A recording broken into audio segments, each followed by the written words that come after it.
Okay, I'll start us off and then I'm going to send the meeting to you. On my screen, I only get about 9 panels. So just kind of what we do at the RSCBA. So I'm going to, drop this in your lap, but so if you don't mind. No, I don't mind at all. Okay, perfect. Thank you so much, Commissioner. Okay, so at this time, I'd like to call our joint meeting to order. And so I would love to start off with the Pledge of Allegiance. And why don't we have the newest Sparks City Council woman, Diane Vanderwell, lead us in the pledge, and congratulations on your appointment. So we're going to have you start us off. Thank you, Madam Mayor. I appreciate that. If everyone will please join me. I pledge allegiance to the flag of the United States of America and to the republic for which it stands, one nation, under God, indivisible, with liberty and justice for all.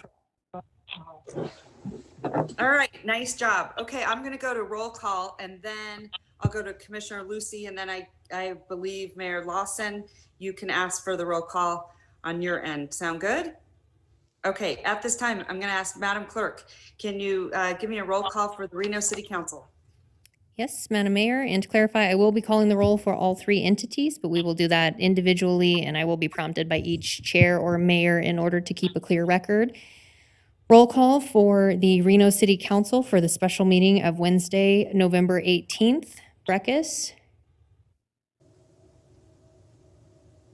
is absent at this time, though we do anticipate her to be joining us. Dewar? I'm corrected. I do see that Councilmember Breckus is with us. However, she is not unmuted, but we do note that she is here for the record. Dewar noted she's here. Thank you. Delgado? Here. Weber? Here. Jordan? Here. Reese? Here. Chivy? Here. Madam Mayor, you do have a quorum of the Reno City Council. Okay, great. All right. It over. I'm going to turn over to Washoe County Commission if we can. Madam Clerk, call a roll for Washoe County Commission, please. Yes, Mr. Chair. Roll call for the Washoe County Board of Commissioners for the special meeting Wednesday, the November 18th. Burke-Bickler, Vice Chair. Here. Jung. Present. Thank you. Hartung. Here. Herman. Here. Lucy, Chair. Here. Mr. Chairman, you do have a quorum of the Washoe County Board of Commissioners. Thank you. Madam Clerk, we call the roll for Sparks City Council, please. Yes, Mr. Mayor. Roll call for the Sparks City Council special meeting Wednesday, the 18th. Abbott. Here. Vanderwell. Here. Anderson. Here. Bybee. Here. Dare. Here. Lawson. Here. Mr. Mayor, you do have a quorum of the Sparks City Council. Thank you. All right, This- Madam. Go ahead. I believe you have one general public comment. We have one voicemail for general public comment. It should be noted for the record, public comment received for this item is for items not pertaining to a specific item on the agenda today. Public comments that are received before 4 p.m. to the Reno City Clerk's office were submitted and are part of the official record with their corresponding items in which we will hear. Anything received after 4 p.m., the business day preceding the meeting, goes into closing public comment.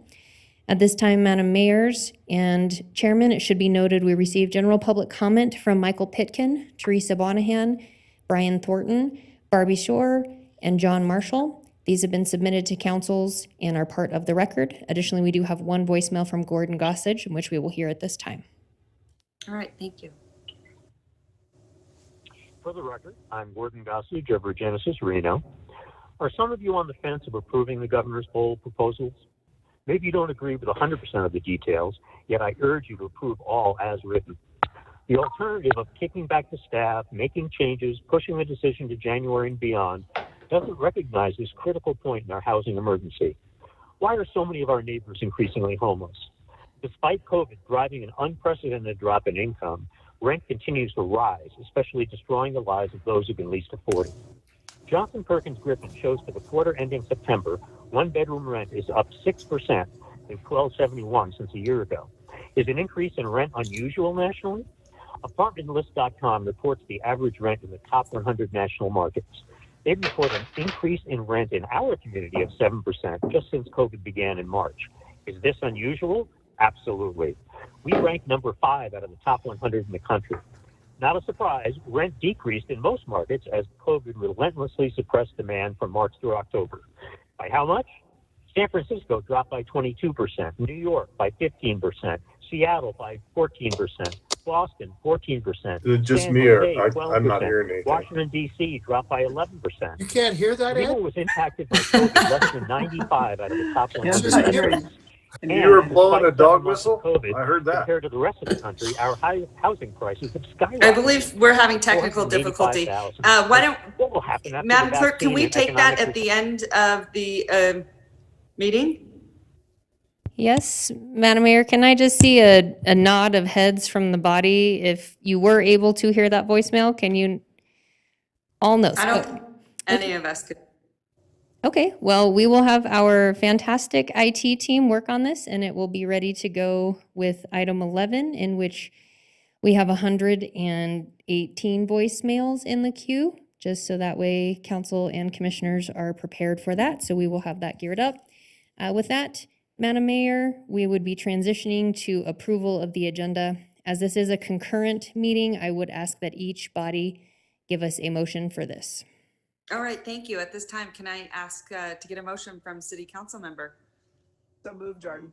Second. I have a motion and a second. All those in favor say aye. Aye. All those Aye. opposed? Motion carries unanimously. Thank you. Commissioner Lucy. Thank you, Mayor Shivi. Looking for a motion from the Washoe County Commission to approve the agenda. Bickler, move approval. I have a motion from Vice Chair Bickler, second from Commissioner Hartung. Call for the vote. All those in favor signify by saying aye. Aye. Aye. All those opposed, motion carries unanimously. Mr. Mayor Lawson.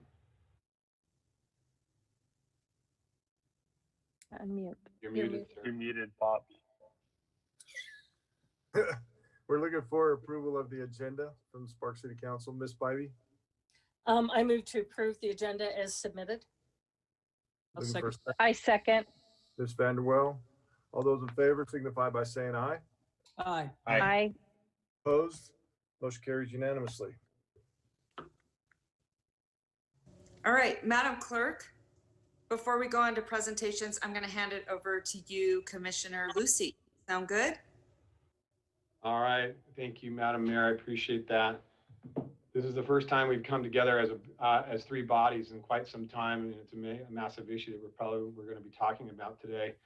I'd like to put some ground rules on that the mayors and myself have talked about previous to this meeting. Obviously, there's a lot of us, and this is a major topic for conversation, and we want to make sure that everybody has an opportunity to speak on every issue today. So we're going to have some ground rules. In regards to conversation, we're going to try to limit comments from council members and commissioners to 2 minutes per piece.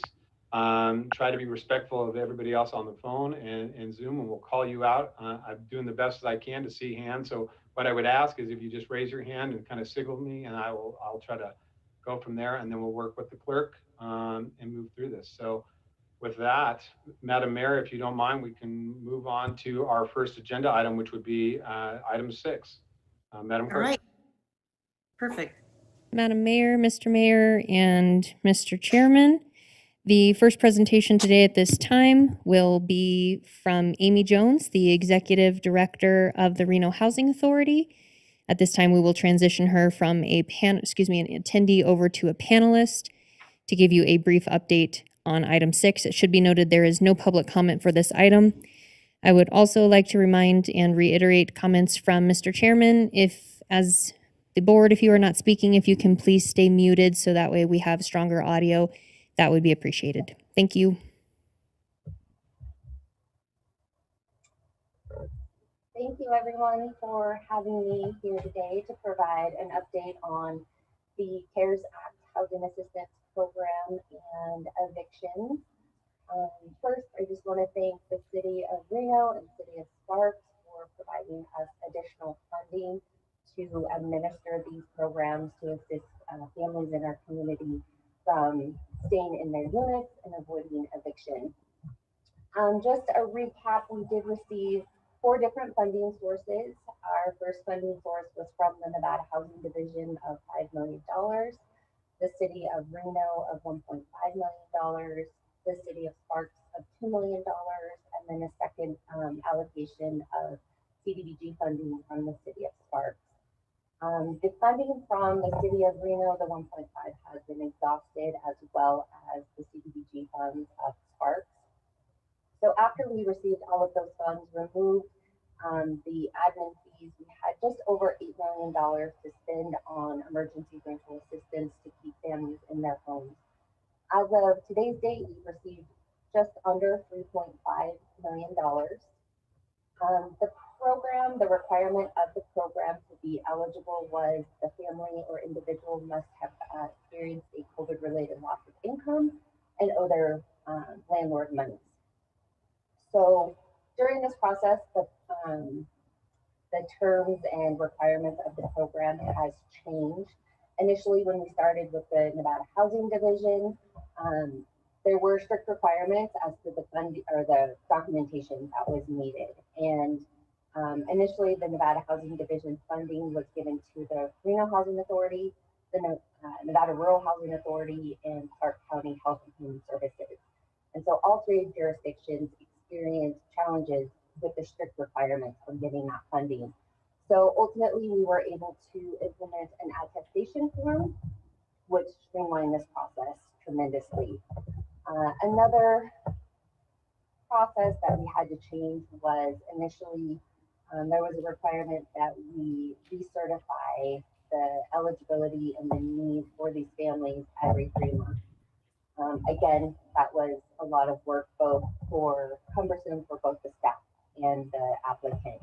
So we were able to just implement a form to request that they tell us, is there still a need? Again, to streamline the process. So now we are able to move the money much faster. Throughout this time period, we have seen payments made for the entire period, which was April to December. And that was extremely beneficial for these families that lost their income in April and were out of work for a long period of time. Some families have just needed a couple months. We've seen families that were able to continue to make small payments to their landlords, while others were not. So every one of these files that we touch and we review has a different story of how COVID has impacted our community. As of right now, we have received 3,072 applications. We've been able to approve 557 payments to the community. Right now, we have 899 applications where we're waiting on a response. So we sent the letter out saying, here's the attestation form. This is what we need back from you. So we're waiting for a response.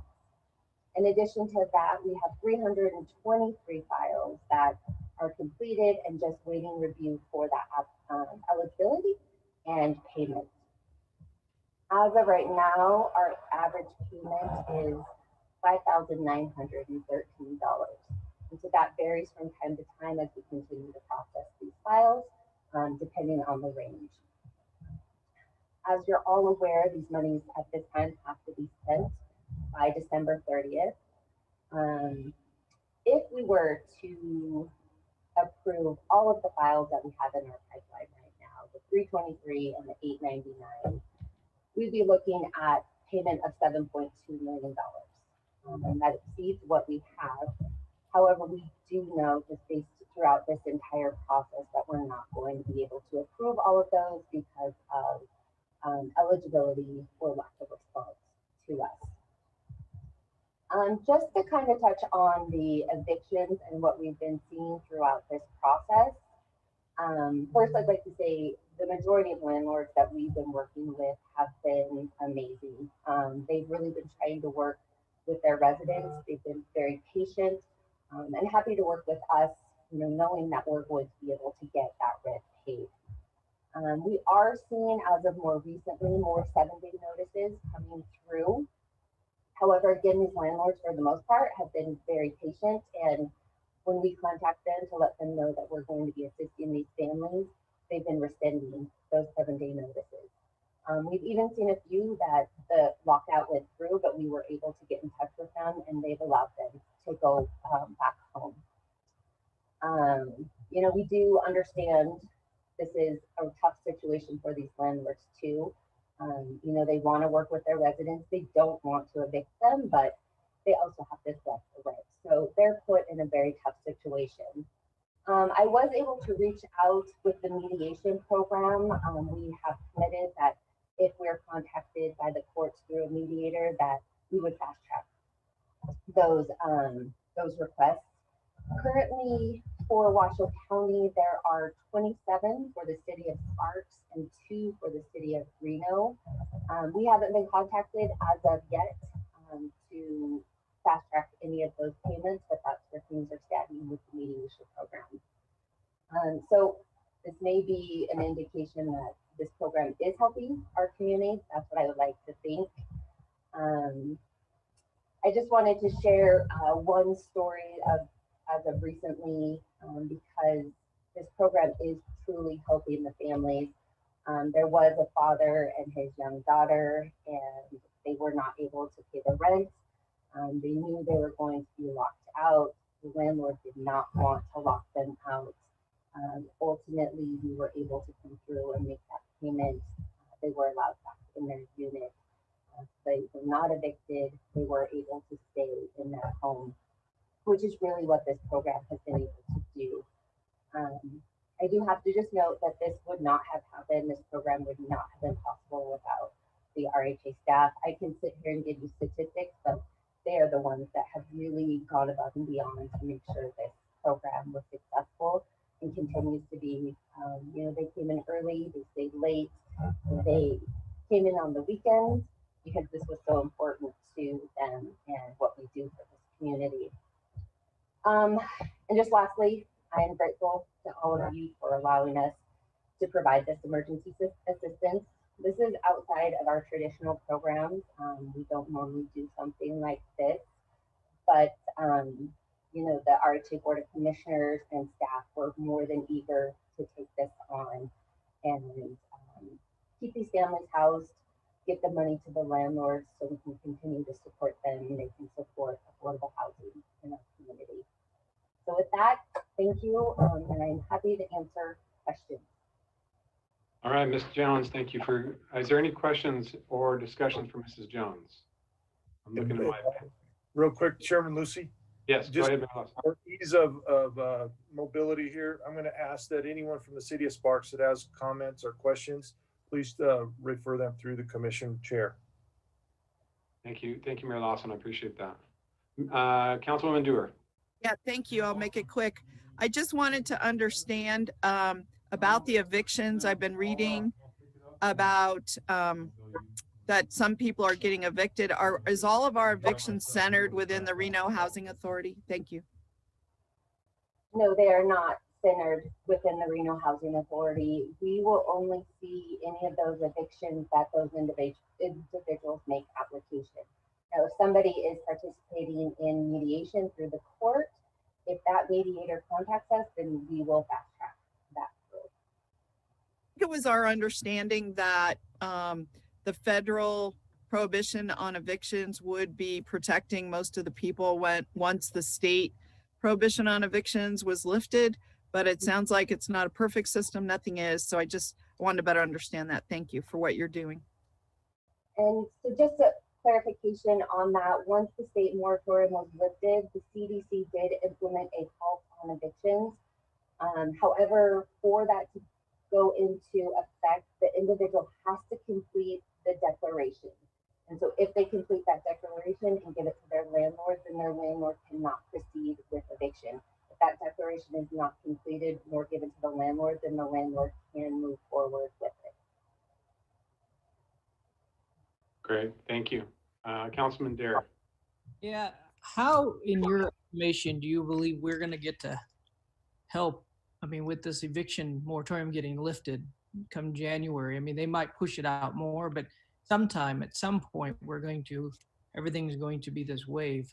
What is your approach and how, what would you tell us?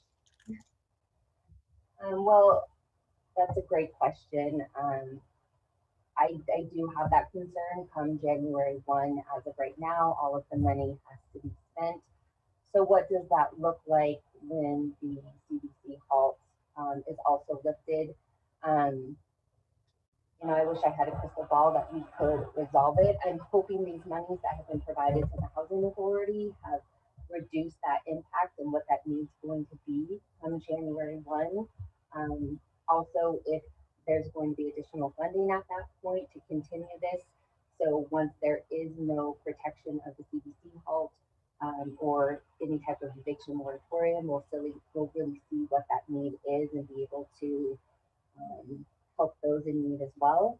But without knowing, what the CDC eviction moratorium, if it's not continued or if we don't have more funding, I don't have a perfect answer to that, and I'm sorry. The second part of that is, do you see any way that we could potentially come alongside during that time? I mean, or is it just money? Because obviously we're going to be out of CARES Act money.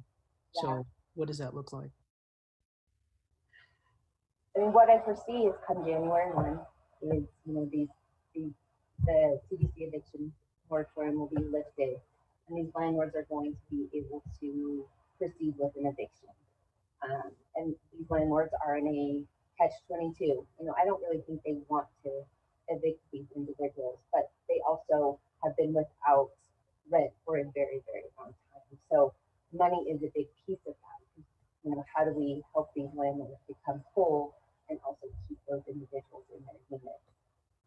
So money is a huge factor in where we get that money. Great, thank you. Councilwoman Bybee. Thank you, Mr. Chair. Amy, I just had one quick question. You said that that tenants needed to fill out that CDC declaration in order to be protected against eviction so that they're safe for right now till the end of the year.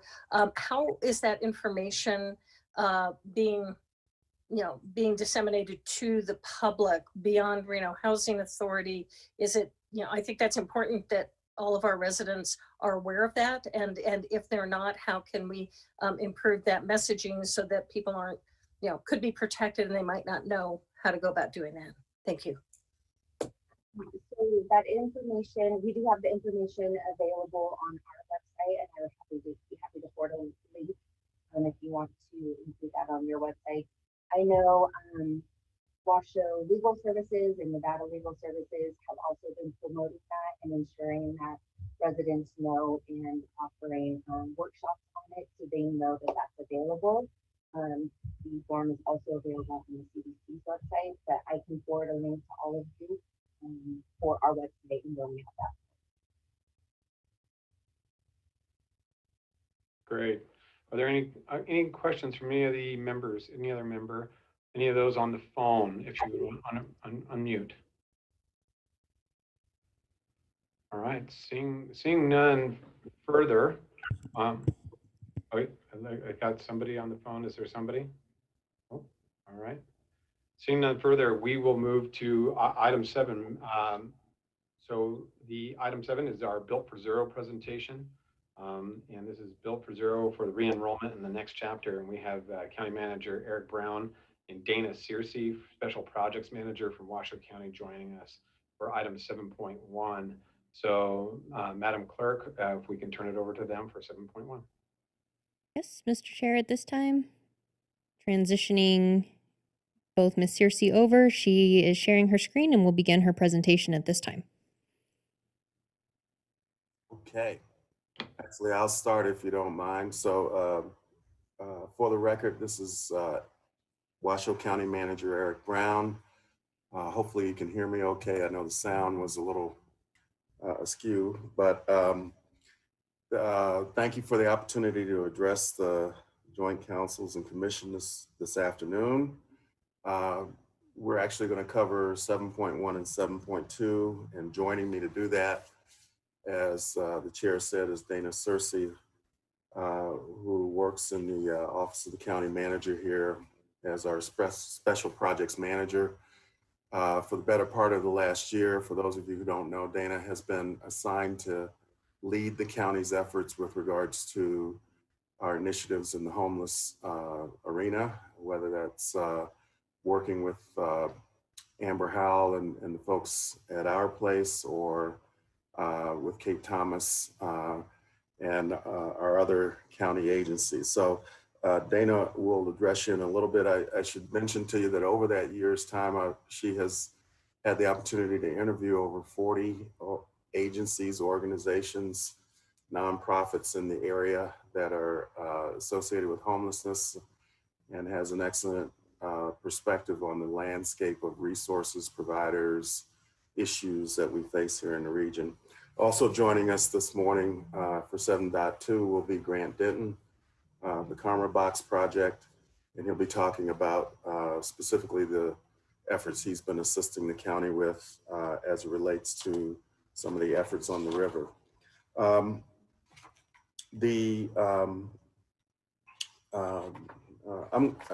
So Dana's going to be and Grant are going to be the stars of the show. I just want to frame the issue of Built for Zero for those of you who may not be familiar with it, haven't seen an overview or presentation on it so far from Dana or from me. This is a nationwide effort. Built for Zero is a nationwide effort that is designed to help stamp out homelessness in communities across the country. And there are over 85 communities, local communities, that are using this data-driven approach to, first of all, measure and understand who their homeless populations are and how to best serve them in terms of stabilizing them so that they can become productive members of society and get back into more permanent housing. The county joined forces with Reno and Sparks about a year ago in signing on as a Built for Zero community here in northern Nevada. And I want to thank my counterparts in Reno and Sparks who assisted us with their resources and their manpower to get us to where we are now. Part of what we're going to ask you to do today is to re-up for another year of participation. And before we do that, Dana's going to take you through some of the good work that's been done so far so that you can understand the approach a little bit more and what some of the benefits are.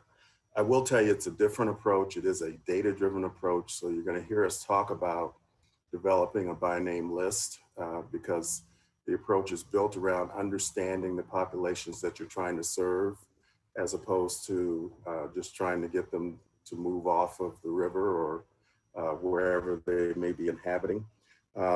And that's really important because we're seeing that being able to use case management and other wraparound services to address behavioral health issues, substance abuse issues, or simply helping with finding affordable housing is one of the key elements that will lead us to success. And again, doing it in a coordinated fashion is really what Built for Zero is all about. And then finally, I would say envision if we're successful or when we're successful, a scenario where we have a network of resources across the jurisdictions that's able to identify available beds for those that need them and the appropriate beds that have the kind of wraparound services, whether it's case management or other things. That's really what Built for Zero is about.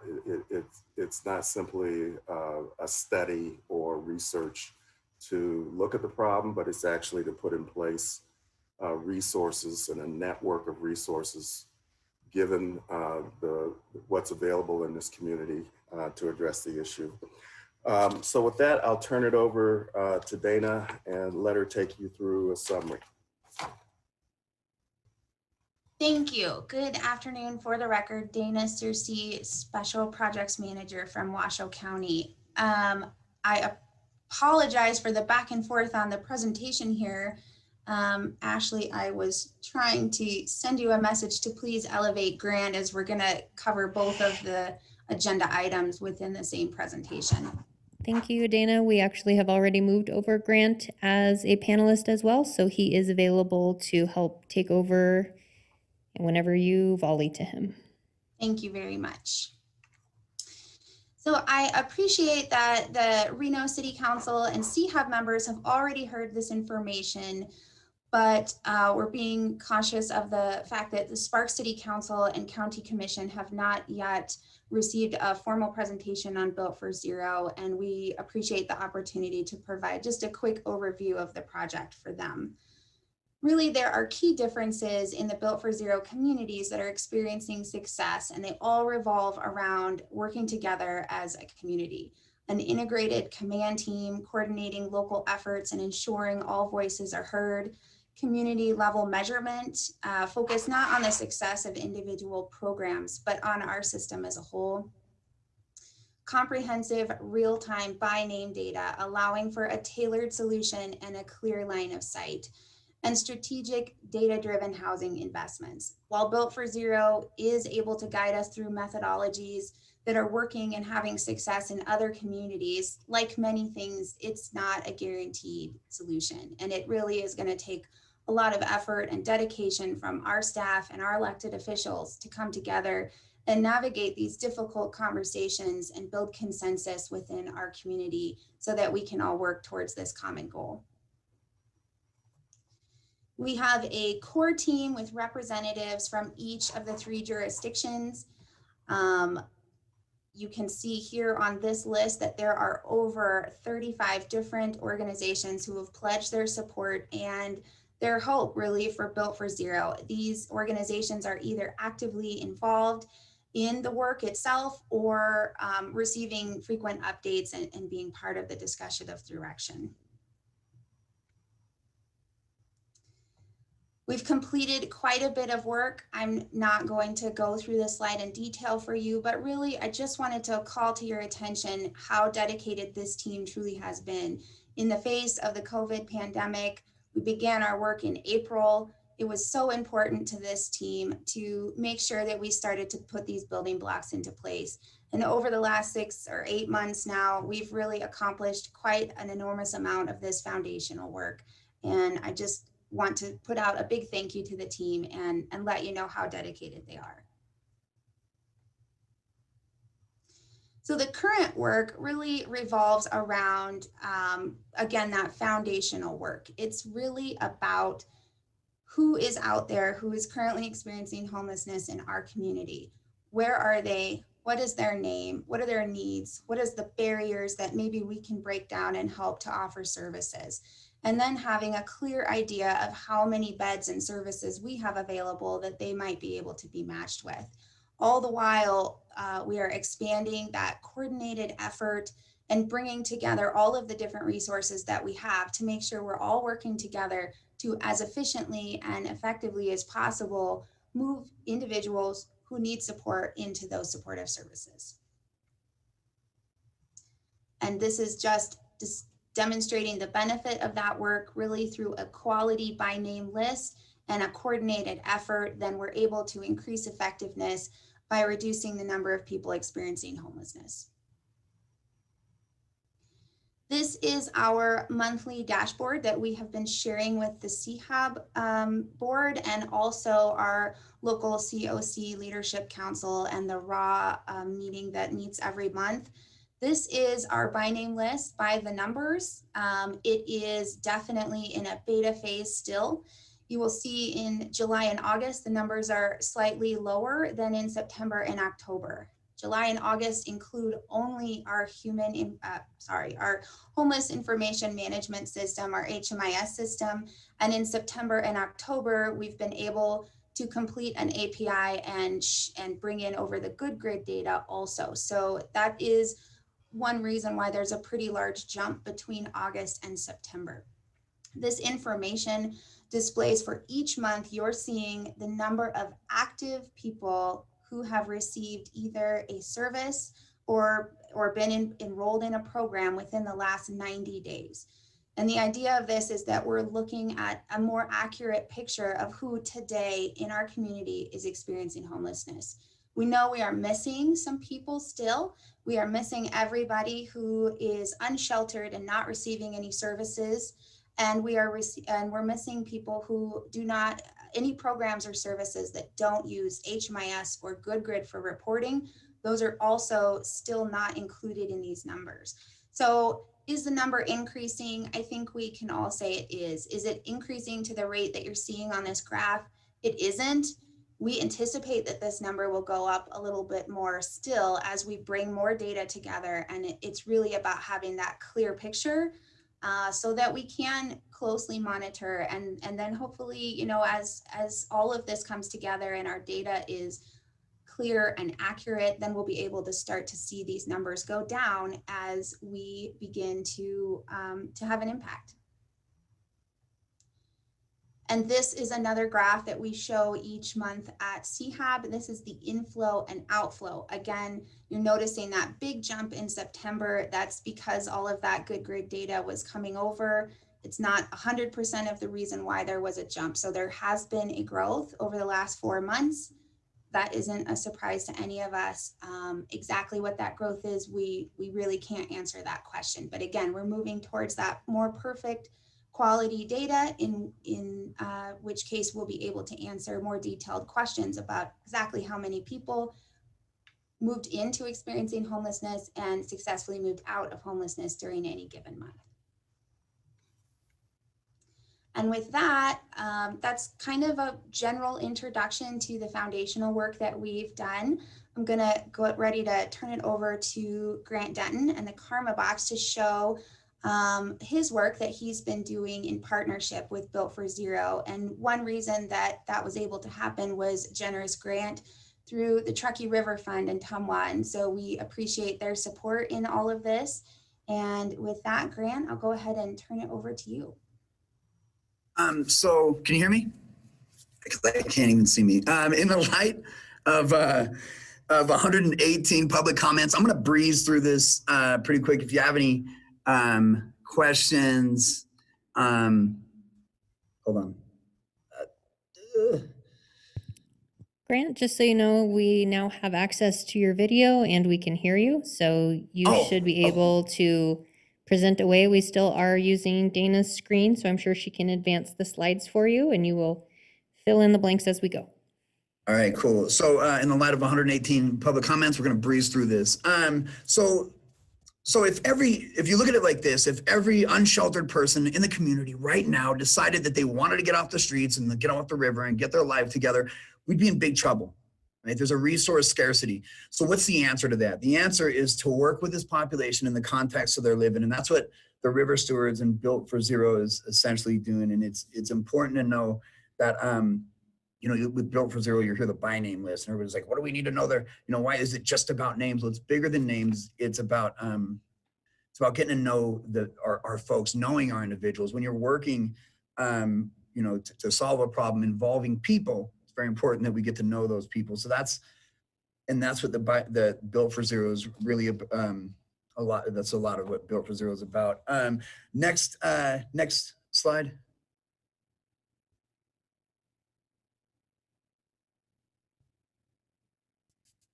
All right, so let's look at the approach. And the approach to the Karma Box project with the River Stewards is that we're taking more of a cultural development approach. And all a culture is a set of living relationships working towards a common goal. And it's not something that you are, it's something that you do. Yeah. And so having said that, what we do is we're working in the camps, and we have 4 volunteers along the river. And that's a common thread in all of our cultures in this community. The common thread is the river. We're all and that's what we all have in common. So we're in the camps working with the population, and we have 4 volunteers, 4 people from living in the camps come work with us to help clean the river, to help pick up trash. As you can see, they're out there. They've cleaning up trash for 5 days a week, 4 hours a day. And it sounds weird to say it, but the trash cleanup along the river is just a byproduct, right? That's going to happen. You get somebody out there picking up trash, that's going to happen.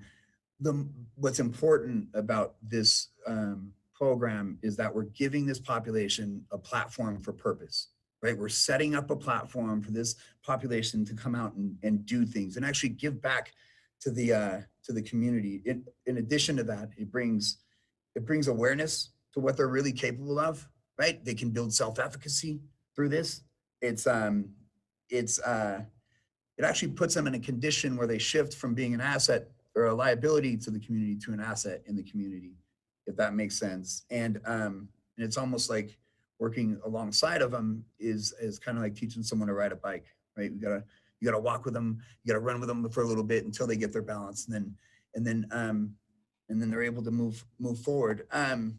There's a few bullet points that we've observed that it helps this population with.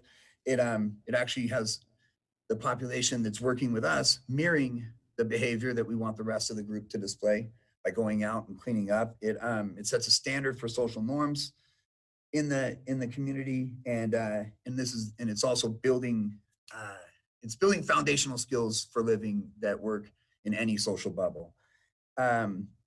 This group is becoming cognizant of how their actions affect the world around us, and then and what's really important to know too is that the magic happens in the space between the notes, right? You got the work, but in between the work is when they start asking how can they improve their life, that they want to get off the river, and that they want to become better versions of themselves. And that's the space between the notes. And so having said that, it's we don't operate as outreach people. We're more like positive influences. We're more like life coaches. We're not case managers. We're resource brokers. We're system navigators when they're ready.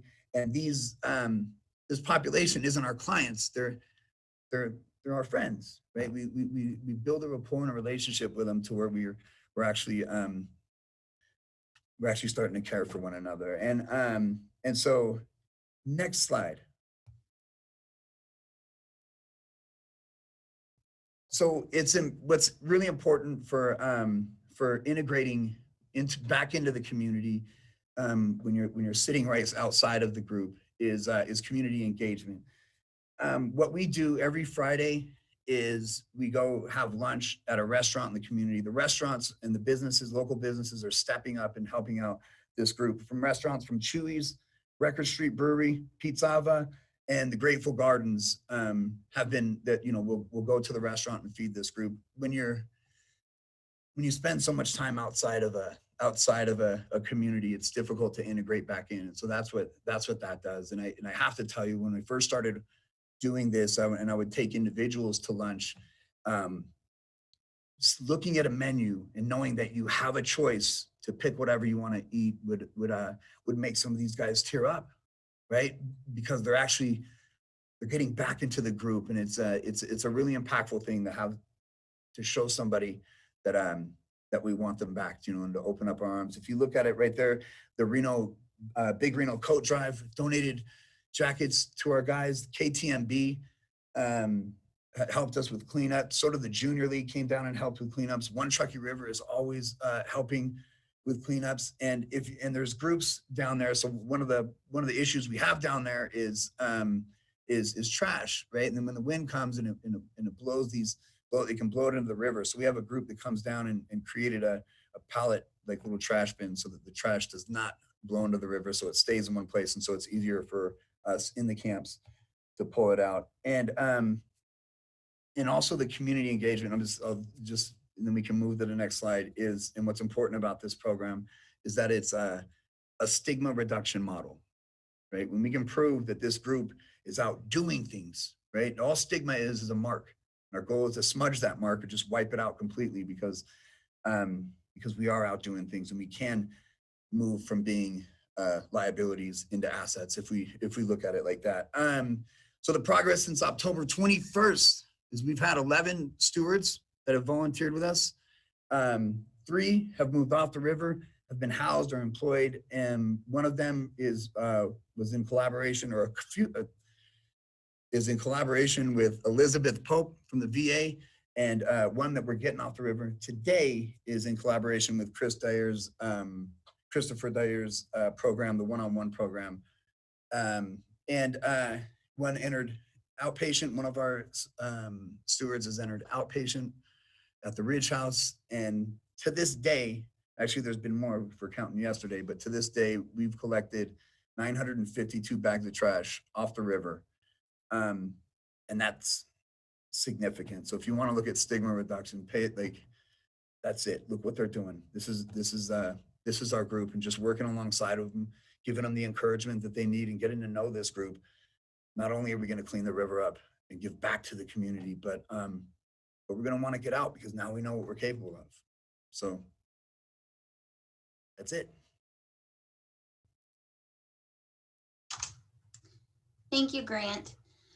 And so many of you who've seen our presentation on Built for Zero month and month again, you've seen this quick demonstration before, but I continue to share it because the feedback that I received in the very beginning of this was that we have a lot of wonderful ideas. And the only problem we have is that everybody's running with their own idea and not working together. And we have to stop and come together and realize how each of those directions really does affect our system as a whole.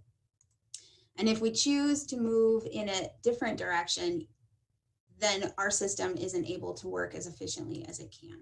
And so what we really believe that we need is to come together and have a centralized team working to bring all of these wonderful ideas and all of the resources that we have together at the same time, moving in the same direction so that we can make measurable change to reduce the number of people experiencing homelessness in our community. So Built for Zero, it is true that to this point, we've really been focused on that foundational work. We need to have a clear picture, accurate data, and be able to see the direction that we need to go. At this point, Built for Zero is getting ready to move into the next phase, and we're starting to get to where we need to plan what the next several years looks like for our work at Built for Zero and also our work as a community.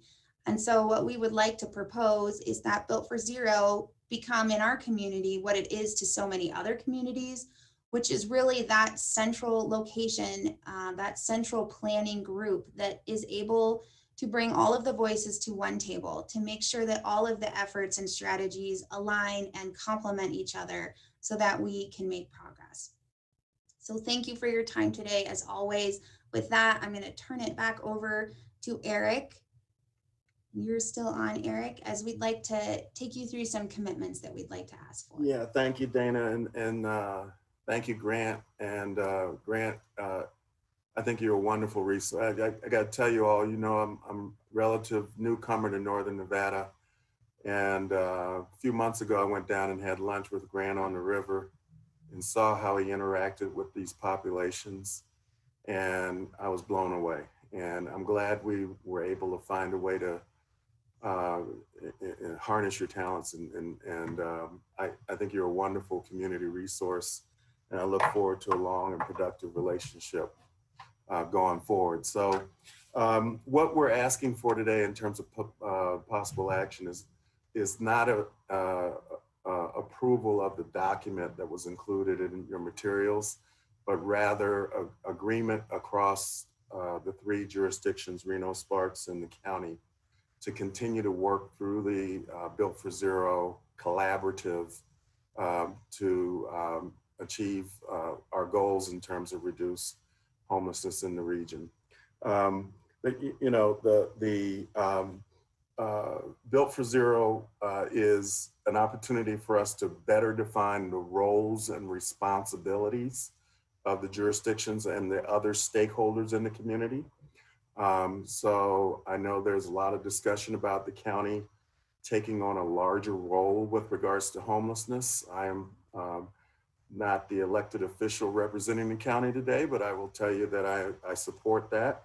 But that doesn't mean that the other jurisdictions and stakeholders don't also have a role in addressing homelessness. Built for Zero offers us a tool, a framework, if you will, forum for determining how those pieces fit and what everybody should bring to the party. Secondly, I think there are foundation and grant resources and private investment resources that are available to us if we can approach those potential donors in an organized fashion. When I started here a year ago, I had many individuals, both philanthropic as well as some with health plans and other aspects of healthcare and behavioral health, say to me, you know, I'd love to help, but you guys just aren't coordinated up there in Washoe County in terms of how I fit in. I think Built for Zero brings us an opportunity to figure that out so that people know how their investment, whether it's money or resources, can really help address the problem. And then the ability to share data in a productive fashion. I cannot stress enough. I've sat through a lot of CHAP meetings, my own commission meetings, and seen council meetings where many of you struggle with, well, what are the populations? What are the numbers? And we're just getting started. The numbers that Dana showed you are just the beginning of where we're headed. But it, for me, all revolves around having a good handle on what are the numbers and letting the metrics in terms of not only the populations, but also what their needs are, drive what our priorities should be in order to address our problems, as opposed to doing things the way we used to do them, or because I think it's a good idea. And then the last thing is just to stress the need to continue to harness the broad array of stakeholders. I do not believe this problem can be solved only by government or local government. We're going to have to work with our nonprofit partners, our business community, our law enforcement, others, our state officials to get this done long term. And so with that, I will close out and just ask for the support of the 3 jurisdictions to continue the Built for Zero efforts. We'll take any questions now if there are any for me or Dana or Grant. So thank you, Manager Brown, Ms. Searcy, and Mr. Denton. We do appreciate it. So I'm going to do this a little differently than I did before. So we're going to start with the City of Sparks. Are there any City of Sparks council members that would like to have a comment, question at this time? I'm looking, I'm getting up. Councilman Dare. I'll just make a quick comment. One, I just appreciate this conversation. I don't believe without collaboration we'll ever move forward. And so I think this is fantastic with everything we've seen. I know we all agree with that. That's why we're here. But that does include beyond us. And I'm going to echo that if you're listening out there, this is not going to be solved by government. This is going to be a community that comes together. And this is a great way to do that. And it's happening. So it's not something we're just talking about, but it's going on. But I do want to say with Grant, and I've been working with homeless for a long, long time in Vegas before I was here. And what I saw down at the river actually gave me more hope potentially than what I've done and a lot of other work I've done. So hats off to Grant and what he's doing there with his team and his approach. And I do support it. When I saw that population cleaning up and taking care of their area, it was pretty amazing. And so I want to see more of that and still figure out how to move forward. I would throw out there one of our big things is caseworkers, caseworkers, caseworkers. That's going to be necessary. If we don't do that, then we're in trouble as well. But thank you. Those are my comments. Great. Thank you, Councilman Dare. Anything further from the City of Sparks? City of Reno. Any members of the City of Reno Council that would like questions or comments at this time? Councilman Dewar. Thank you. I just wanted to, first of all, thank you again. It was great hearing the presentation again. I took notes. I wondered if we could get the PowerPoint, and maybe it's attached somewhere, but I'd like to be able to refer to it again. Number 2, I was just wondering, you said it's going to take some time. We're just getting started. There was a number of caveats with that. And I just wonder, when do you think that you could be fully functional, assuming that we all give the go ahead today? And then let's say you say in 3 months or 6 months or whatever the number is. My question is really, what do we do in the interim, like the right now? Because we know this is a very present problem right now. Thank you. Dana? Sure. No, I'm happy. I was sitting back to see if Eric was going to jump in. Yeah, no, it's a fair question. A lot of what, it's kind of a balancing act, right? And we're seeing that with your next discussions about the governor's bowl and the emergency shelter for men and where do we go? You know, we can't pause the work that's happening while we are waiting to come up with perfect data. That's the same where we are with Grant along the river and all the work that he's doing. You know, there's outreach teams, there's the Sparks Hope team. There are things that are starting to really make some waves and see some successes. There's our place. They're all happening at the same time that we're trying to come up with this perfect data and be able to measure all that success. So it's really difficult at this moment in time to say, hey, you know, we went up by 52 people during the last month. We're not quite there. So we're trying to balance moving forward with, we have to move forward on emergency things. We are trying to move forward towards that more perfect data so we can answer all of your questions and so show all the wonderful successes that we are having. And then at the same time, we're trying to inch this forward. So right, but Dana, I'm so sorry to interrupt. Just I know in the interest of time, I know that it's coming. I'm just asking, when do you think that you'll be at a point where you could be operational? Is that like 6 months from now, or what are you thinking? A year from now? Sure. So I think that we are operational in a sense, and it's just getting better each day. That number that you're seeing, that 1,852 that we posted today, that is a real number. There are that many people on our by name list, and we're continuing to build that out. At the same time, we're housing people. So it's hard to say, you know, at this point we'll be operational at 100%. Later this week, we are launching our work for our community inventory to figure out how many beds, where are they, what's all the criteria, and how do we fill them more efficiently. So it's about bringing all that data together. I feel pretty confidently in saying about 6 months from now, at the pace that we're going, if we have continued success, support, that we'll be able to have a really good idea of where we are and what the system looks like. Thank you. That's very helpful. Thank you. Any other members of the Reno City Council? Councilwoman Jardin, I see you reaching for your. Thank you. I just wanted to understand what the request of the motion was today, because I believe what Manager Brown had up on the screen was not something that was in the package. That's correct. Or on the agenda. So I just want to make sure that whatever action we take today is in line with what the agenda outlined, and we're not getting sideways of any. Councilwoman, actually, it's just a presentation and discussion today in regards to the program. The individual bodies will vote on this, and Dana, my understanding is Ms. Searcy will visit all three entities and present this to get your input at your independent council meetings. Thank you very much. That's what I was trying to understand. Thank you. Great presentations. Can't say enough about Grant and the work and all of the Sparks program, all the things that are going on. These are all spokes in the wheel, and the wheel is starting to come together. So thank you all for making homelessness a priority. Thank you. Great. Any other members of the City of Reno Council? All right. I am not seeing any. I will move on at this time to the Washoe County Commission. Any members from the Washoe County Commission? Commissioner Hartung. Thank you, Mr. Chair. Dana, back on your bar graph slide, you had chronic, and you used the word chronic. Define chronic. Are we talking about chronic homelessness? Are we talking about chronic drug addiction or alcohol addiction? What's the definition of chronic there?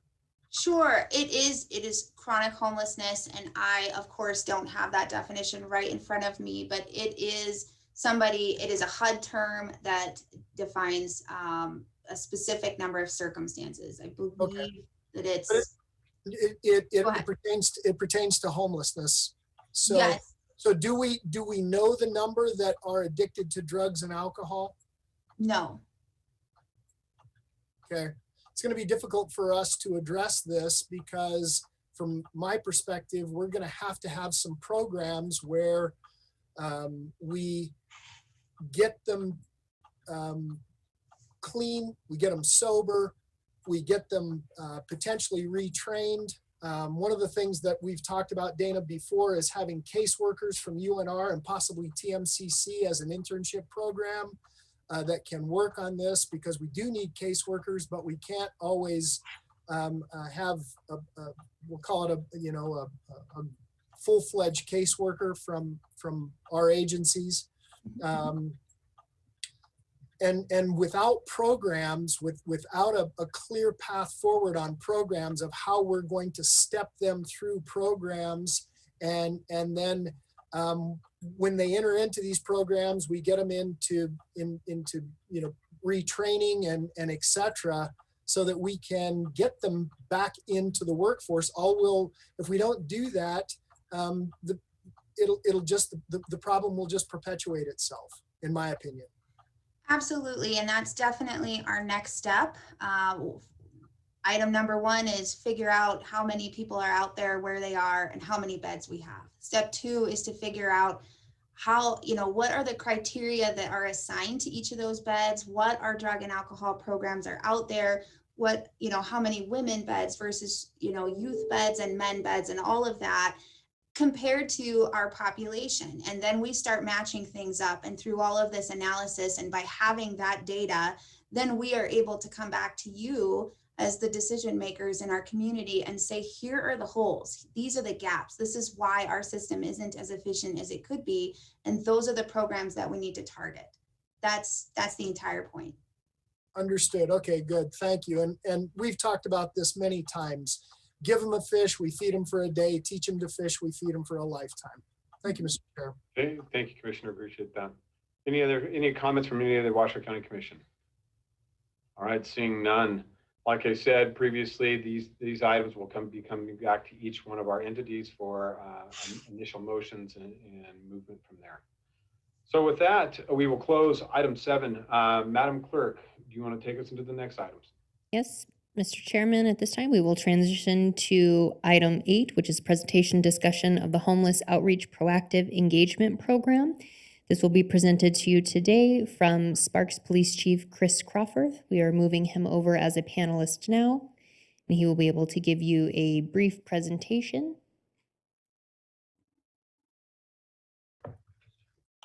Should be noted for the Chairman Lucy, Mayor Sheevy, Mayor Lawson, and members of both the commission and both councils. For the record, Chris Crawford, Chief of Police for the Sparks Police Department. We will give you a presentation. Sitting next to me is Sergeant John Vasquez. He was given this team when we implemented this and given the reins to make it happen. It is truly identified community policing to us. It is not a single week goes by that I don't get a response from one of our community partners, which is exciting about the life that we have changed. And we are just part of, as discussed recently with the Built for Zero, we're just part of that piece of the puzzle. And it's truly an honor to have taken this on and get the comments from the public and these community partners about how well this program works. Our officers every day, the light in their eyes and the comments I have from them about truly being a part of someone getting back to the life that they had previously is exhilarating. So with that, we will share a presentation about the inception, and like any good leader, we'll pass on all the work to Sergeant Vasquez. Thank you. And we need the full screen. And are we able to share our screen?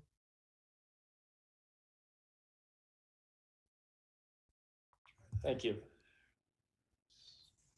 Is everyone able to see that? We are. Thank you. All right, thank you and for allowing us to speak about the HOPE team. It's something that is very close to my heart and what we're doing here. Our PowerPoint is very short. I do have 2 videos that I'd like to show as well from Seattle PD and from San Bernardino County Sheriff's Office. So we started working on the river in 2016. We're trying to clean up some of the camps and some of the problems, trash, debris, everything's like Grant talked about, and make it a safe place and protect our waterway. And it worked. And then in 2018, we were able to continue on a part-time basis, usually every 2 weeks, going out, walking the river, making contact with people, offering services with different organizations, the MOST team, Catholic Charities, other organizations that wanted to come out and help. And during that time, we had city leaders right along with us, and they saw what we were doing and saw the work that we were doing, and advised they would like to have a full-time homeless team through the city of Sparks. And that's how the HOPE team came about. We started in July of this year, full-time basis, 2 officers and myself, strictly dedicated to homeless outreach.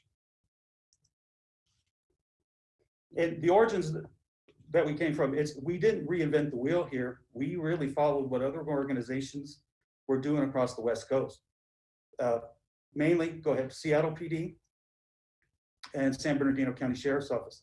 This document here is about 92 pages long in PDF, and in the book it's about 84.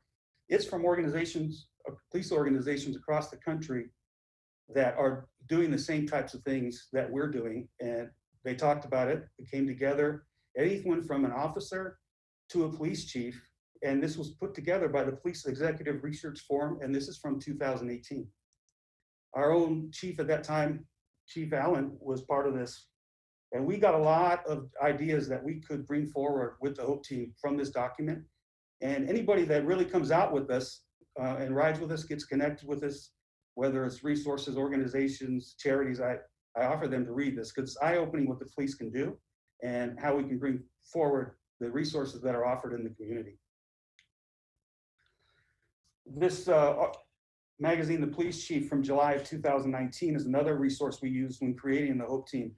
And Redmond, Washington, a city about the size of Sparks during the day, created their neighborhood resource and bike unit that went out and offered resources to the community with community partners, and they've been very successful in implementing their program. This is Seattle.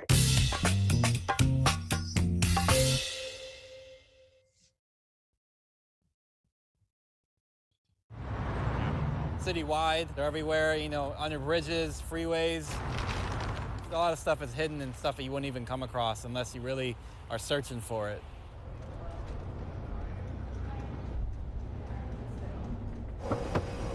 I'm Officer Wes Phillips with the Seattle Police Department. I'm assigned with the navigation team.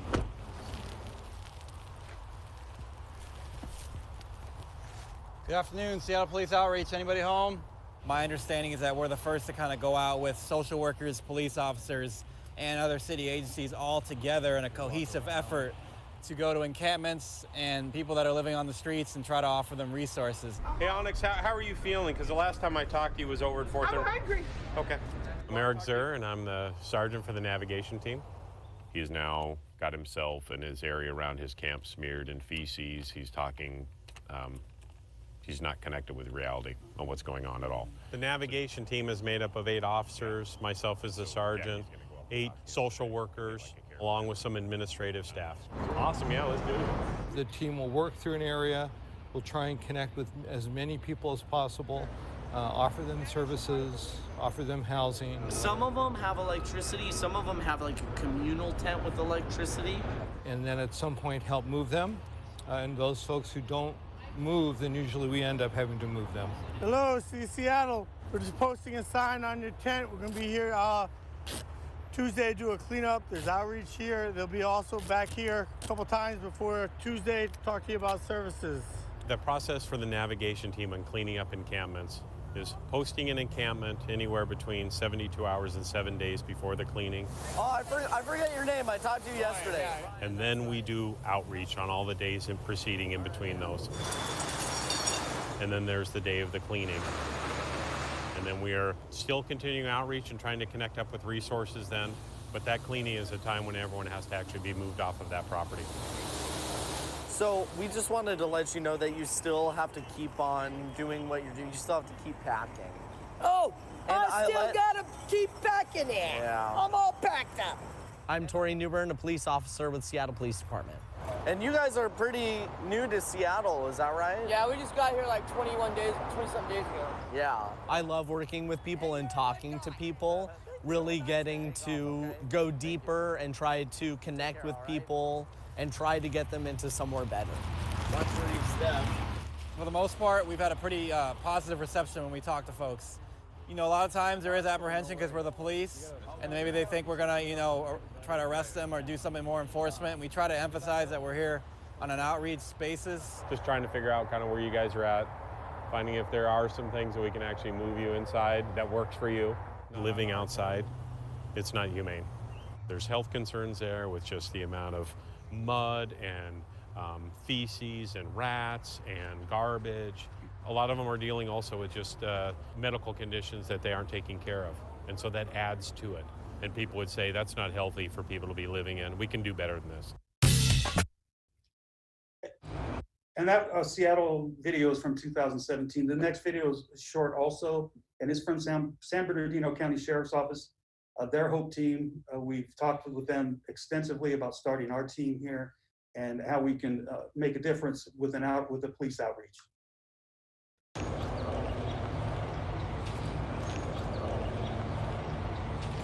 I think a lot of it is just trying to help people. As law enforcement, that's what we're there, trying to help a community. And it's just a different community.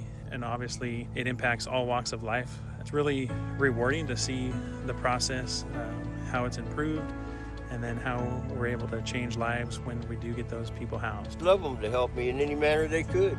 I'm sure they got a lot of offering to give to people if they got the ear to listen to them. If you went over to Housing Authority up here on Waterman, you know where Vicky's is? Vicky's Restaurant on Waterman? Right here on and Waterman Mill? and Mill? Yeah. 1 street south is Doolittle. Okay. It says Housing Authority in white letters. Right. If you go in there and fill out an application, I will go up there, what's the day? Monday.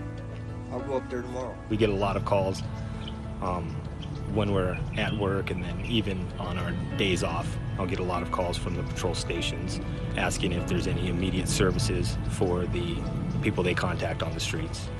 Hey, have you seen John? He's down there. Little John's down there?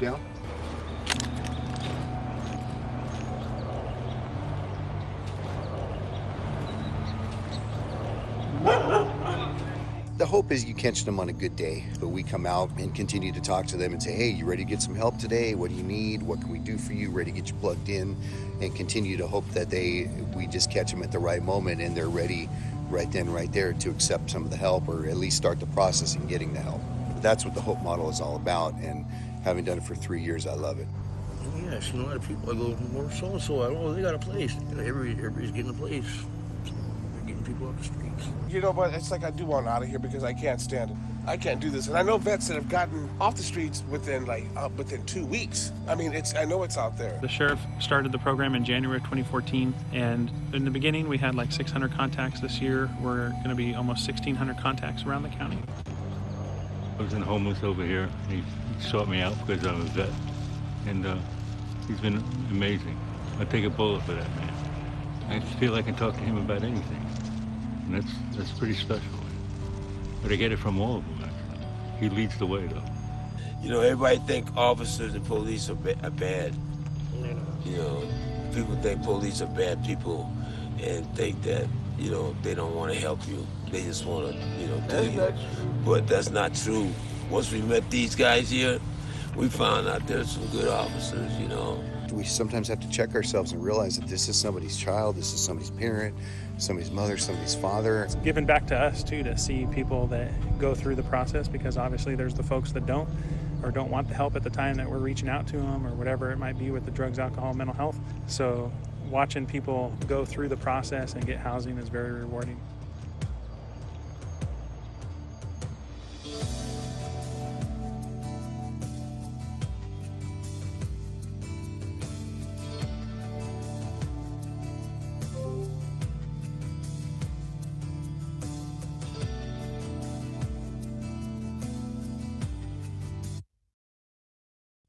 So obviously those two police agencies helped us a lot in trying to understand how to start the program.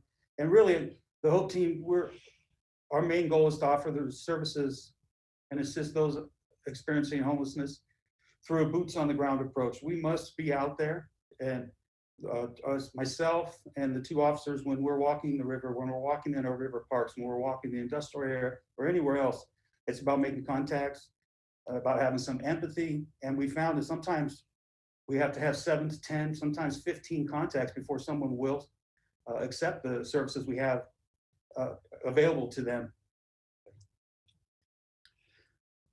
So these guys, Sergeant McNeely, Officer Wisniewski, and Officer Ballesteros, they both, or all three of them, weren't selected for this spot. They volunteered for this spot, and that's important.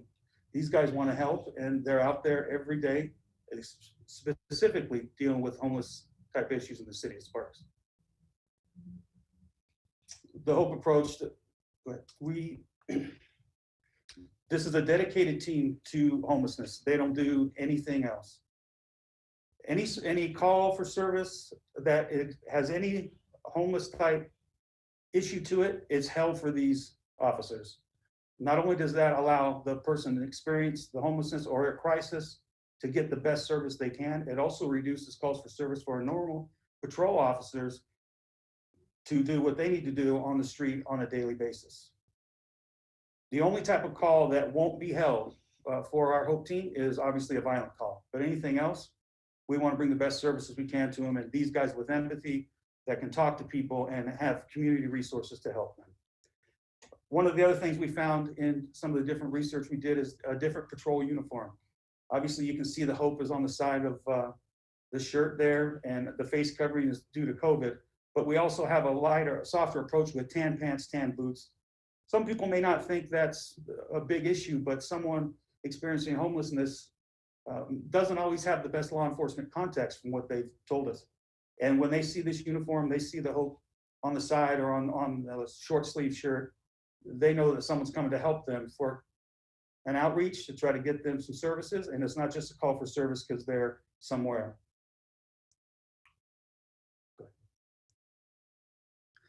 We also have our patrol vehicles that have different markings on them. We have HOPE, the acronym, and we have Homeless Outreach Proactive Engagement on both sides of the truck, and we have it on the rear. So when we're out there on the bike path, or we're in a city park, or we're in the industrial area, this is our sole purpose for the day. This is what we're doing. If we have to slow down and spend 4 hours on one person, calling different people on the outreach community that can help them, we will spend 4 hours with that person to help them get off the street or get the resources they need to get on their feet. This is to the rear, under one of the bridges, obviously, and it's very visible when this truck comes through that the Hope team is out and offering services. We also got our officers certified in bikes, so you'll see them riding the bike path along the river and in our river parks, and as well as the marina. We have access to the side-by-side to cruise the river at different times, checking for any camps or anything that we can assist with. They do have different training, and it really starts in 2016 when we started with some of the advocates and outreach community members. Then it was Voya and Catholic Charities and the MOST team, and how we can talk to people. It really is a different approach. You have to build that rapport and need them to trust you to really bring services to them. Because again, the law enforcement contact most of the time is not so good for them. And we are obviously connecting with the community with the different resources out there. And we also are able to stop. This was a picture from a rock park where we were able to help someone start their car. That was the only thing that was keeping them from really getting somewhere and getting to work and getting things started. During outreach, we worked with many, many different advocates and community organizations to get the services to different members.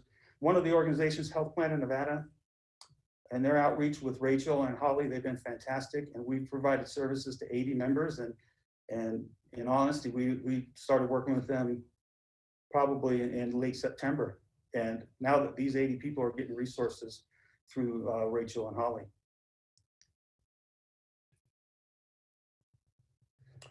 And networking, obviously, to have the outreach, our officers have many, many different people they can call, from the MOST team to JTNN to even some animal resources that can help us with dog food. I mean, anything, we will try to reach out and find someone through our networking and different resources that are out there in this community. As I mentioned, the Hope team, we do get to have the services of the most team with us 3 days a week of our 4 days. And we also have JTNN and their outreach specialist drug counselor that has ridden with us in the past and is soon to join us again. The statistics here, since late July, we've had 560 plus contacts with our team alone in the city of Sparks. 205 referred to services, as you can see, and you can see the other numbers there. The 33 veterans, we are able to use the veterans outreach to get those individuals services right away, and they've been fantastic in responding to our calls. That's all I have. Then I'll just jump in real quick, and then we'll take some questions. I know one of the things that'll come up is the regional effort, because it is, as we just had in the last presentation, I'm working closely with our law enforcement partners. For sure, Sheriff Balaam has dedicated 2 deputies and a sergeant to start in January.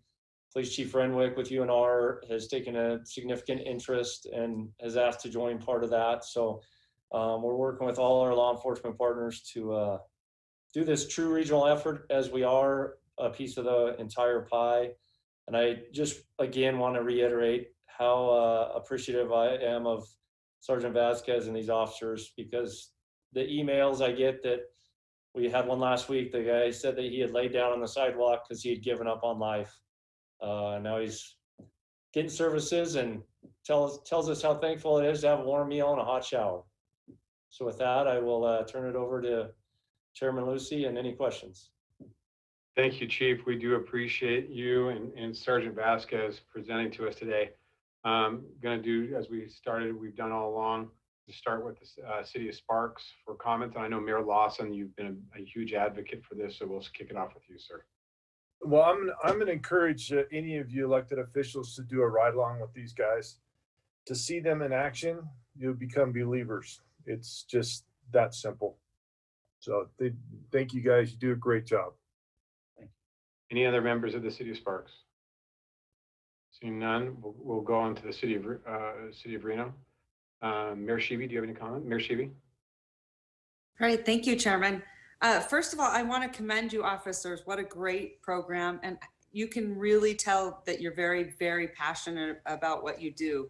So I just want to really give you a huge, huge kudos, because I think approaching this with compassion is exactly the right way to be, looking at this. And, you never know someone's reason for experiencing homelessness, right? And then you talked about even wearing different uniforms, right? To sort of show that we're sort of your partner and we're not your enemy, which is very, very smart. And I love the fact that you showed those videos, because it really highlighted that you guys are also looking at what works in other cities and learning from them, and then taking that approach and bringing it, to the service you guys provide. But I can't thank you enough. I think it's fantastic. And I think one of the biggest reasons we're here is because, the river has been a concern to all of us, but, we're all trying to figure out ways, how can we do the best approach that we possibly can with care and compassion, what you guys are offering. And I think Chairman Lucy and Mayor Lawson and I have talked in depth about what that would look like and what that would, really take. And I think, to the HOPE approach is exactly, what we need to do as all 3 jurisdictions together, and make it so there is no jurisdiction along the river, that we're all doing exactly, the same efforts and partnerships together. But I think this is the approach to show the care and the compassion, and make sure that we're actually touching people, and showing them that there are options, there are things that we can do. And sometimes you saw that man and he said, what do you need today? And she said, food, right? I mean, I think we all take for granted just the little things in life. And so this is the approach I would like to see, as a regional team, with all of us together, and not looking at the jurisdictional boundaries, so we can truly help those that are living along the river, because it's so dangerous. for them to live along the river. And I know people get mad at me and say, you know, Mayor Sheevy, you're moving people. That's not very compassionate. But if we should have a flood event or a fire event or something massive along the river, then people will say to all of us, you guys did not do enough. You didn't protect people. And the river is not a place to live. It's dangerous. It's also a public health hazard. It's our water. And so, that's why one of the reasons we wanted to do this presentation today, so that other jurisdictions could see your level of compassion and commitment to what you guys do. So kudos, massive, massive gratitude to you guys for doing what you're doing. And I hope that we can all emulate that here. But I think it needs to be sort of a regional approach and a regional board just dedicated to this, to river outreach and services to really help these people get what they need. And you guys are the exemplary example of what that looks like. So kudos to Sparks and Mayor Lawson and the entire council for really making this a priority, because I think you've shown it works. So good job. Thank you. Thank you, Mayor Sheevy. Vice Mayor Reeves. Thank you. And our vice mayor is my good friend Bonnie Weber now. Oh, so I'm sorry. just thank you for that. Yeah, she's awesome. I want to just say that Mayor Sheevy and I were scheduled to do a Hopes tour on Friday, but unfortunately, because it sounds like Police Chief Crawforth, you've had some COVID issues in that team, that we'll have to delay that. But I thank you for the invitation. I thank Mayor Lawson for his leadership and for inviting us to come out. And as soon as it's safe to do so, we'll be there with you. So thank you for that. Thank you. Thank you, Councilman. Councilwoman Jordan, and then Councilwoman Dewar. Thank you very much. And I'll be brief. And I too just wanted to commend City of Sparks and the leadership over there. I've heard from a number of folks that work with this population in a number of different sectors on a daily basis, and they speak very, very highly of your program. And, it speaks to your dedication of your resources, that this is your focal point. This is what you are spending your hours on. This is what you've dedicated. You're not being pulled off in 5 different directions. And it's having a very positive impact. Your outcomes are good. Your relationships that you're building, similar to what Grant is doing, are incredible. And it really is making a difference. So kudos to Sparks and great model you've got going here. And I, as a member of the chair of the CHAB, too, like Mayor Sheevy, want to see this sort of emulated in the river's entirety in collaboration with the county and with Sparks and the city of Reno, and see how we can really have successes along the entire river corridor. But kudos to Sparks. This looks like a great program. Thank you, Councilwoman Jordan. Councilwoman Dewar. Yeah, thank you. I too wanted to pass on my kudos to Sparks. It seems like the program is working extremely well. And to that point, when I go and walk the river in Sparks, I see a pretty clean riverbank. And it's not always that way, of course. It's just like anything. One day it's good and the next day something's changed. I guess I in addition to everything positive, I wondered, from our own team, is this a lot different from our most team? I wanted to understand the similarities and the differences, and I don't know if there's anyone that could speak to that, either from Sparks or from Reno. I'll start off this, Chief Crawforth. Truly, they're just pieces of the pie together. They are slightly different, but they, like our community partners, all of it together is what comes to a solution. So having them ride with us as part of that is, I hope that answers what you're looking for, but they are different, but they're all pieces of the puzzle that are important to find the solution. Well, when the time comes, I would love to do a ride along myself, and when it's appropriate. But I guess I wondered, it seemed like there are some differences just from the presentation, the use of the branding of the vehicles, the use of the commitment of your time, like this is what you do all the time. And maybe that is something that we could adopt with our most team, but I know our most team's on it, and they have an interdisciplinary approach as well with social workers, with different types of people, but there must be some differences. And I just wonder what we can learn, and we either learn internally or just expand your program, either way. Thanks. Thank you. Thank you, Councilwoman. I do appreciate that. Any further Councilman Delgado? Thank you, Chairman. Like my counterpart, Councilwoman Dewar, love the opportunity to swing by and take a drive along with you gentlemen when you get a chance or opportunity. But also in a broader position of sorts, why limit it to just to the river? If there's plenty of other situations to work with some of these encampments throughout the entire region. If there's ways that we can just better, more efficiently work with these folks for services, I suggest afterwards, of course. Or if a focus is on the river, the immediate, but it'd be an opportunity to really look at the entire region if we can. But thank you, great presentation. I look forward to getting together with you guys. Yes, sir. And just real quickly, we have mentioned this to the CHAP. So ours is throughout the community Sparks. It is not focused on the river because, as you've alluded to, some people don't want services or it takes a while and they leave the river to avoid us, and then and we still follow them to try and get those services to them. So for us, it is the entire city. We're all the way up into the Walmart off Pyramid Way, where we have people on BLM land that we're still contacting. Awesome. I was talking more of the region for all of us, if we're all working together, thinking outside of just the river, but throughout the city of Reno, throughout the city of Sparks. But thank you guys again. Really, really great presentation. Good job. Great. Anything further, Mayor Shivi? Do you have anything else, final comments you'd like to make?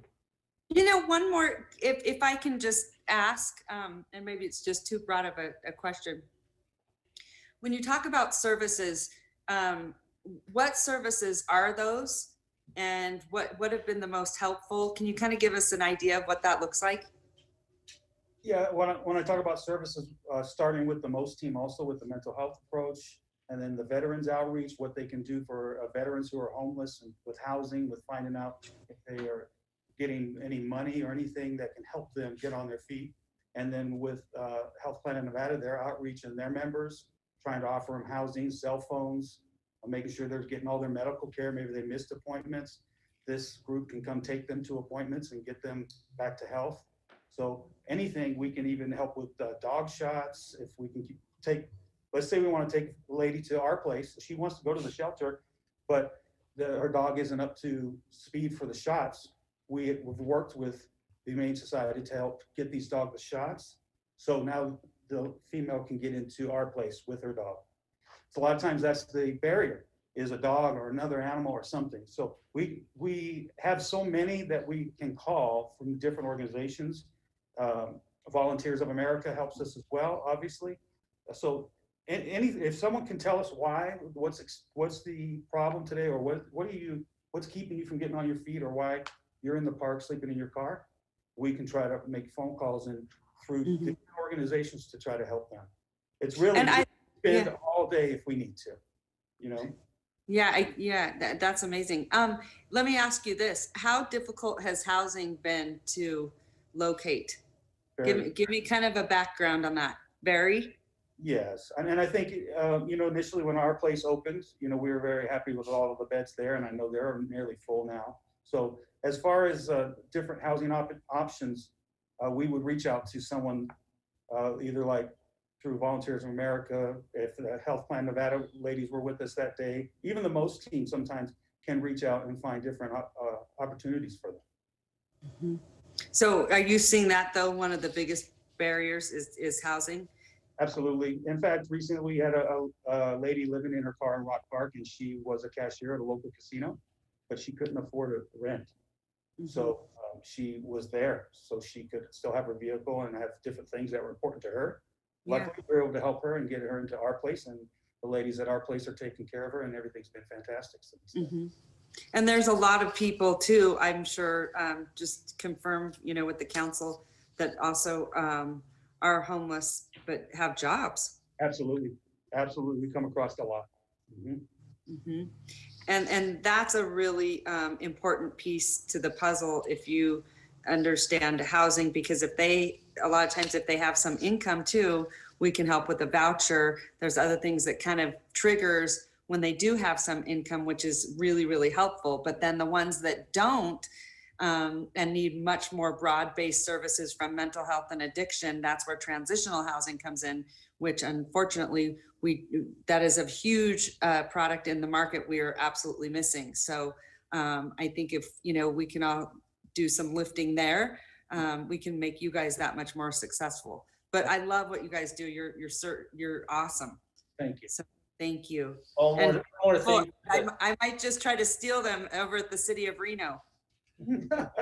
I just wanted to add one more resource thing too. Recently, we had a private donor give us a significant donation that allows us to get some money to John and his team for those little day-to-day things that don't fit into any of this. So we've covered a good portion of it.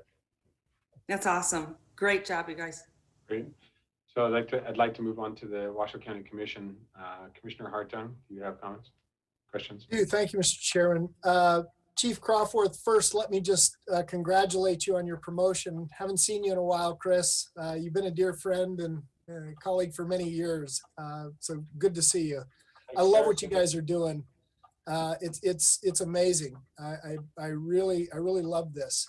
I think one of the things that we could potentially do, and we've had this conversation, Mayor Sheevy, deem the river corridor a conservation corridor and create a team that works that corridor. I love the idea also, Councilman Delgado, of moving out and working the entire area. I love this idea of the outreach team, though. It's truly a wonderful idea. And if we started with the river corridor, where it's a single jurisdiction, and all three entities go in on this, and we have again an outreach team that can work that. I think that's going to be the best solution, because then we're not just moving them from one jurisdiction to another. And we're actually finding them the assistance that they need, and identifying what the issues are, whether it's mental illness or maybe it's not at all. Maybe it's just the fact that they can't afford. And I acknowledge and recognize that some just can't afford housing. And how do we get them into that housing? They have a job. They are working. And maybe we can retrain them for something that they're maybe better suited for, that could be a higher paying job. We just had an apprenticeship program in front of us this last meeting on Tuesday. So I love what you guys are doing. I think it's amazing. I think we could branch this out, and kudos to Sparks. It's very, very effective, and I'm impressed with the numbers.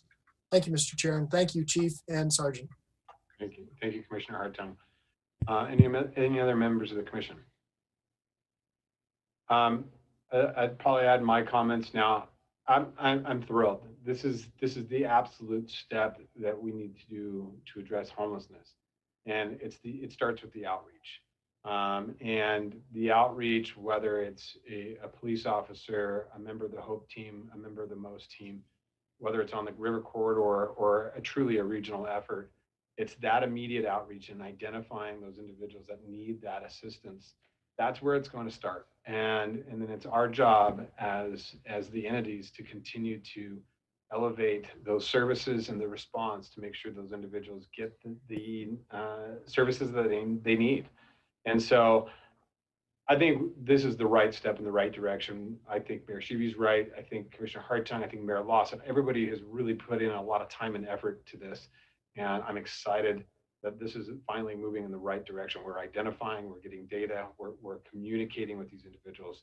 So congratulations, Sergeant. Sergeant Vasquez and Chief, you guys are doing a great job in Sparks. And I just want to continue to bolster that across the region through all of our police departments, and see what we can do to continue this effort. So thank you very much for that. Chairman, can I have one more comment? You got it. So what we're kind of looking at is this kind of a structure, similar to like the regional gang unit. This would be a regional homeless unit type of a deal. That way we don't have to worry about setting anything up. We could start this tomorrow. And that's the cool part about it.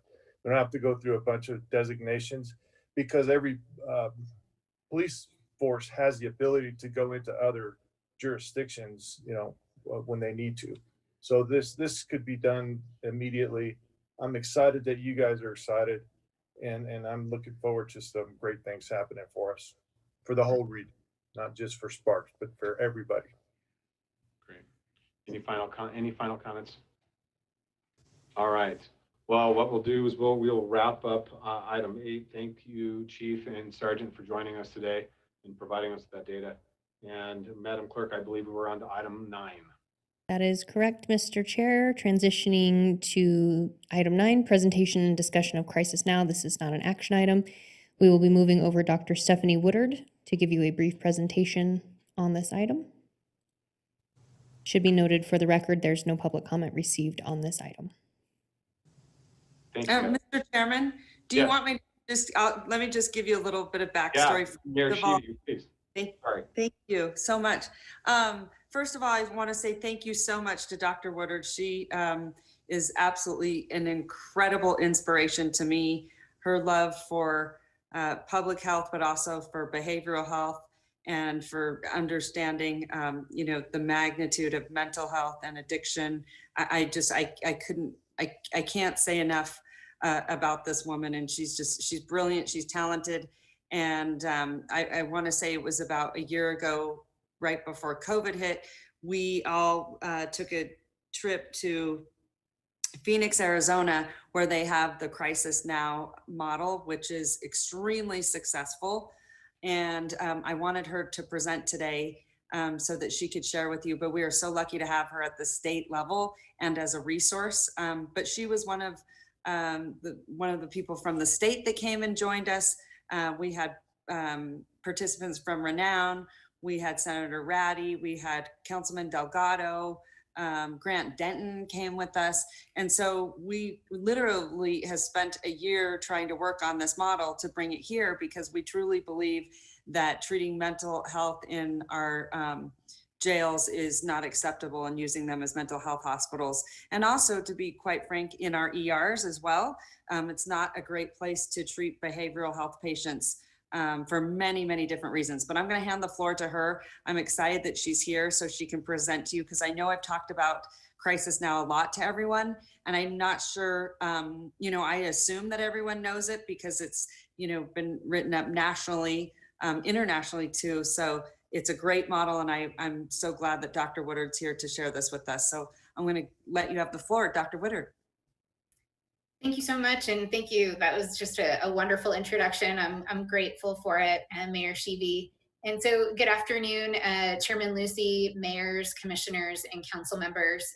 As Mayor Sheevy had mentioned, I was asked to provide a brief overview today of the Crisis Now model and really start the dialogue around where we are now today and where we believe Washoe County and the cities of Sparks and Reno are heading, and then talk about some of the incremental progress that can be made. So it's always good to start with kind of describing what is the problem that we are trying to address. Certainly there is a need for crisis care, and I'm sure everyone on this call today understands the significant need that our state and our cities and counties are facing. In relation to Washoe County and suicide, preliminary data has projected there have been a loss of life by suicide of 763 people between the years of 2015 and 2019. That's preliminary data because we're still waiting for final numbers for 2019. But essentially what that means is that every week there are approximately 3 individuals on average that die by suicide in Northern Nevada. Since the beginning of COVID, and I've heard the issues around COVID and the compounding of stressors mentioned in several of the presentations already today, based on a study that the CDC has done week over week, it's estimated that there's been a 3- to 4-fold increase in the number of adults experiencing significant amounts of distress since the beginning of COVID. In addition, in 2020, on any given day in Northern Nevada, we have approximately 30 individuals who are waiting in emergency room beds for admission to inpatient units and high levels of behavioral health care. So it's not surprising that when we have individuals being boarded in emergency rooms, one, this is a significant lag time in getting individuals to the appropriate level of care that they need. But two, it's at an exorbitant cost to our hospitals to continue to have to board individuals simply because there is not sufficient room or services available in the community to better funnel individuals to. We also have an issue where we more often than not are getting the wrong care in the wrong place at the wrong time for individuals. And so really what we're looking for in designing a crisis system of care is doing better treatment matching. So we like to sort of flip this on its head and ensure that we're getting the right care at the right time in the right place for the person. This requires us to have a pretty robust continuum of care. And unfortunately, what we have primarily concentrated on are very deep end services like inpatient psychiatry and emergency rooms to manage our crises, as well as maybe some low level outpatient services. But what we're missing really is a continuum of services all along based on level of care. And this ultimately results in unnecessary emergency room use, hospitalizations, and incarceration, when really what we need are opportunities to meet people where they're at in the community and provide them the level of service that they truly need. The good news is that in Nevada and in Washoe County, in the cities of Sparks and Reno, we have a very good foundation that really started in earnest in 2006 with the development of crisis triage centers. I know there's some controversy surrounding crisis triage centers, but really the idea and concept behind crisis triage centers was to be able to provide an alternative door to emergency rooms for anyone that was struggling with a behavioral health issue that was in crisis, so that we were not overburdening our emergency rooms. How that has played out varies across the state, but it certainly did demonstrate that there was a lot of vision in how we could address some of these issues within our communities. In 2016, we had the development of our certified community behavioral health clinics, and Washoe County is actually home to one of those clinics at Quest Counseling. We also have made it a priority in our behavioral health integration plan, ensuring that individuals receive the care that they need in the communities in which they live, and that we can support those individuals in remaining in those communities without unnecessary hospitalization or incarceration. And that became a real priority within DHHS in 2018. In 2019, the Washoe County Regional Behavioral Health Board was instrumental in developing and the passage of AB 66, which is legislation that now allows freestanding psychiatric hospitals to receive an endorsement for crisis stabilization services. This also helps to provide a mechanism for non-emergency behavioral health transport, which previous to AB 66 was very challenging and has created many issues for being able to transport individuals in need of services. In 2020, as Mayor Sheevy had mentioned, there was leadership from Washoe County, the city of Reno, and many other primary stakeholders in a leadership immersion trip to Phoenix, Arizona, where we did get a chance to learn really in depth much more about the Crisis Now model, which I'll be speaking about in just a moment. Also in 2020, through your regional behavioral health coordinator, Dorothy Edwards, there was the completion of a regional gaps in assets mapping project. We used the framework from the Crisis Now model, and through her efforts, she was able to really get a better idea of where the region stands related to the significant gaps, but as well as the assets that the region has available to it and to build upon as it's working towards incremental policy and implementation of a comprehensive crisis system of care. We also have current activities that are undergoing through the Washoe County Regional Behavioral Health Board, really looking at building out the entire Crisis Now model, as well as Mayor Sheevy's leadership and her mental health task force on efforts in developing a crisis stabilization center for the region. So there are a multitude of solutions to the issues related to the need for a comprehensive crisis system of care. When we're looking at a continuum, we also need to recognize that there is a very vital role that goes into the promotion and prevention of behavioral health issues, and significant investments are needed at a community level to ensure that we are going as far upstream as possible and really cultivating community wellness and resilience. Another core piece to the solution is that crisis system of care. And the Crisis Now model, which really hinges on 4 primary tenets: the high-tech crisis call center, 24/7 mobile crisis stabilization, and then it's really built on a foundation of essential principles and practices, which I'll talk about in just a minute. But the crisis system of care in and of itself is necessary but not sufficient. And we also have to recognize that we also do need a robust system of care for individuals, which include treatment, recovery, housing, healthcare, and other services and supports that can help to address some of those social determinants of health that we know are so vital in helping people not only reach a place of recovery, but also maintain recovery. So that crisis system of care is based on a Crisis Now model. Again, the 4 primary components: high-tech crisis call center, 24/7 mobile crisis stabilization, and essential principles and practices. When we're talking about high-tech crisis call centers, we are talking about a call hub. We are very fortunate that we have our Crisis Support Services of Nevada, which is a statewide asset. It is one of 9 national suicide prevention lifeline hotlines, and they have been providing this essential service to Nevada for decades now.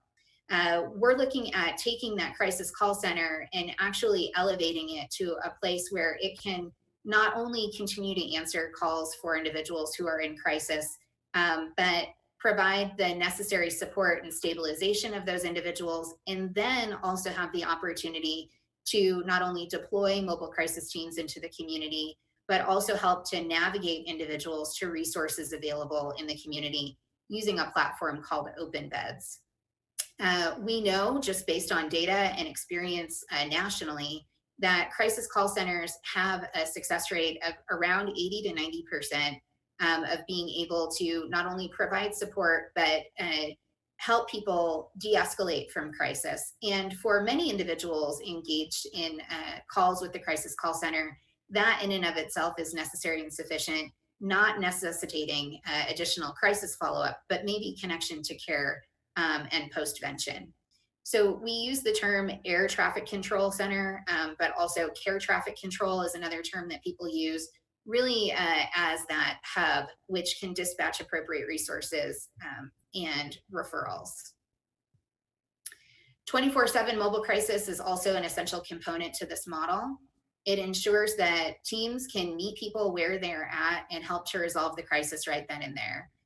Based on some of the data in jurisdictions that have been able to deploy full mobile crisis teams 24/7, 365, they find similar results where approximately 70 to 80% of the individuals that they interface with, the services that are provided by mobile crisis are sufficient to at least abate the immediate crisis, and that connection to follow-up care can be had, but not necessitating further action and additional transport to a crisis stabilization center or an emergency room. This can help to further reduce the use of high-level services because we're connecting people to community-based care immediately. And then the crisis stabilization programs, another sort of third pillar of services in the Crisis Now model. This is not considered necessarily inpatient psychiatry, but these centers do operate 24/7. In some jurisdictions, they have been successful in ensuring they do not turn anyone away, which allows law enforcement to do drop-offs in relatively short periods of time.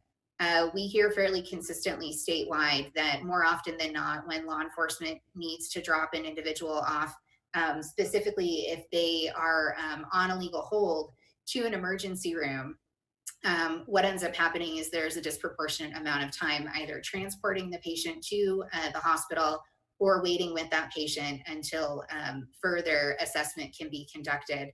Having a crisis stabilization center where law enforcement can really drop the individual off, knowing that their needs will be met, that there will be appropriate medical clearance and assessment ongoing, allows that law enforcement to be able to get back out on the streets for community policing. And one of the primary differences with the crisis stabilization programs is the primary focus is in that 24 hours when they're first admitted. So the average length of stay for most individuals who are brought to a crisis stabilization center is less than 23 hours. There is a portion of the population that will be assessed ongoing and will truly need a higher level of care or a longer length of stay, at which time that individual can be transitioned to inpatient psychiatry or crisis residential services as needed. And what's really impressive is that the look and feel of the crisis stabilization centers that we've had an opportunity to see really is based on what's called a living room model. Oftentimes when someone is experiencing a behavioral health crisis, the last thing that they need is to be sequestered into a room alone, just with a bed and intermittent observation. More often, they really do need a high level of engagement where people are really warm and welcoming and wanting to talk to them about what contributed to the crisis and helping them with some problem solving around the crisis that they're facing. So the living room model really is engineered to look very much like a living room. So you don't see rooms necessarily with beds, but more couches, tables, and chairs. And the crisis stabilization centers are also highly staffed, not only with medical and behavioral health staff, but also peers. So peers play a very significant role in that high level of engagement, really from the beginning and the front door all the way until the individual is discharged. And then the crisis care principles and practices, these are sort of those foundational essentials. It's really predicated on being recovery oriented, ensuring that all care is trauma informed, that there's a significant use of peers as staff, a commitment to zero suicide or suicide safer care, really with evidence-based practices that we know are proven to reduce the incidence of suicide and also reduce the risk for individuals who are struggling with suicidal ideation. There is a strong commitment to safety for not only consumers, but staff, and also a very strong collaboration with law enforcement. A little bit about zero suicide, because you do have some hospitals here in Northern Nevada that have really in earnest begun to adopt zero suicide in implementation. What this does is it recognizes that more often than not, individuals who are experiencing suicidal ideation will be interfacing with our healthcare systems, including our hospitals. And so it requires a high level of commitment from the hospital administration as well as the entire healthcare system. It focuses on training on evidence-based practices and also focuses on transitions of care. So if an individual does end up in an emergency room or a crisis stabilization center, there's a recognition that the care doesn't end there when the individual is discharged, but that there is a concerted effort to ensure that there is a warm handoff to additional supports and services for follow-up. So some next steps, DHHS and the state are continuing to work on statewide policy and infrastructure development. We continue to work with all of our regions statewide and continue to also fund, when grant funding is available, the necessary services for building out a crisis system of care. We've actually been able to do that with some of our crisis emergency grant funds through SAMHSA. So we have funded care for the uninsured to help to build out Reno behavioral health and their crisis stabilization unit, which does take individuals 24/7 who are in crisis. So now we have a way to help to offset some of the costs there for uncompensated care.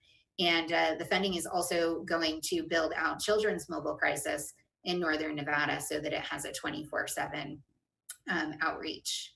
The Washoe County Regional Behavioral Health Board is continuing its efforts in refining that assets and gaps mapping that I had mentioned before, to identify ways that they can incrementally take steps forward towards the system in Northern Nevada. In addition, I believe the City of Reno and Mayor Sheevy is continuing to work on establishing a crisis stabilization center. And there is also a need for local community stakeholders and businesses to come forward and continue to provide support and refinement as the system develops.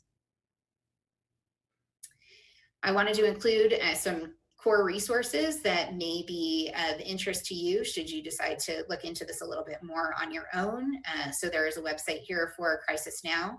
You will find a number of different resources on this website, not only in-depth information related to the Crisis Now model itself, but information on assets and gaps mapping. There's a bed calculator that we have used as well to help really understand where communities are related to the resources that they currently have, and based on the population of a jurisdiction, how many resources they reasonably need to be able to stand up a well-functioning and sufficient crisis system of care.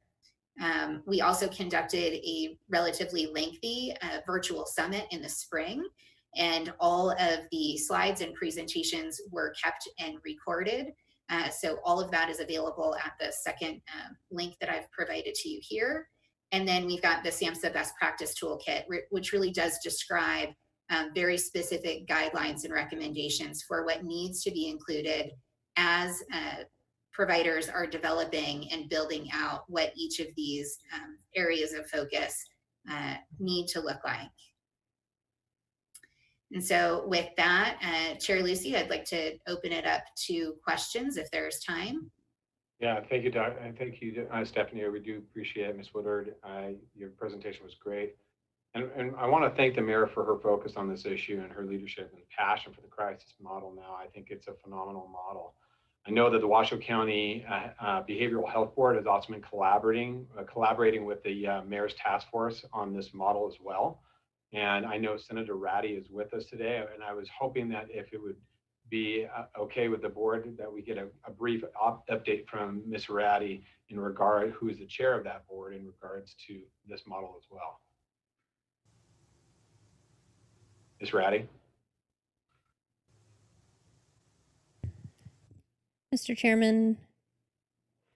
Yes, good afternoon. Thank you for joining us. We can hear you now. Could you give us a brief update in regards, just from your standpoint, how the Washoe County Behavioral Health Board is addressing this? Sure, I'd be happy to. First, just for the record, I want to make sure that it's clear. I appreciate you using my title in my role as a state senator, but today for this presentation, I'm here as a representative of the Washoe County Health District, and my role is as an appointee to the Washoe Regional Behavioral Health Policy Board, where I serve as the chair. So just want to make sure that that part is clear. My apologies. It's difficult. That's okay. It's very confusing for folks. So I am very excited about the work that's being done. Really appreciate Dr. Woodard and her team at the state and the Department of Health and Human Services and the Division of Public and Behavioral Health for continuing to lead the charge on this work and investigating models in other communities where we can learn from that experience and do a better job here locally. I also want to thank the mayor and the Mental Health Task Force for really leaning in on the Crisis Stabilization Center piece of the model. And then what we're doing at the board is I'm working with Dorothy Edwards, who is an employee with Washoe County Health and Human Services Agency and is our behavioral health coordinator for the region, to build off of the gatherings and convenings that Dr. Woodard referenced that happen with statewide and moved into that assets and gaps assessment so that we can really dig into. So that was a great starting point. So we had what I would say, not a high level, but maybe a mid-level investigation to what we already have going here in Washoe County that we could build from.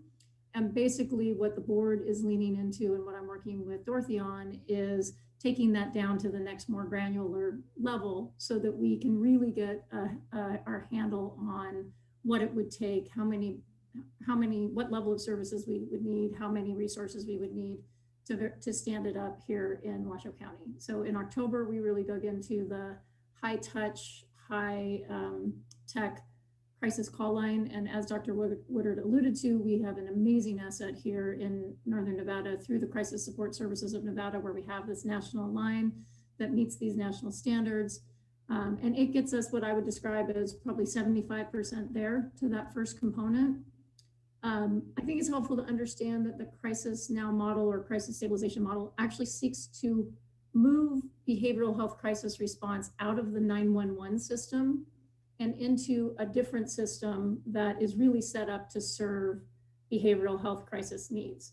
this is not a criticism of our wonderful first responders, law enforcement, fire, REMSA, who deal with behavioral health crises every day. It just acknowledges that that system was never really set up to work on behavioral health crisis.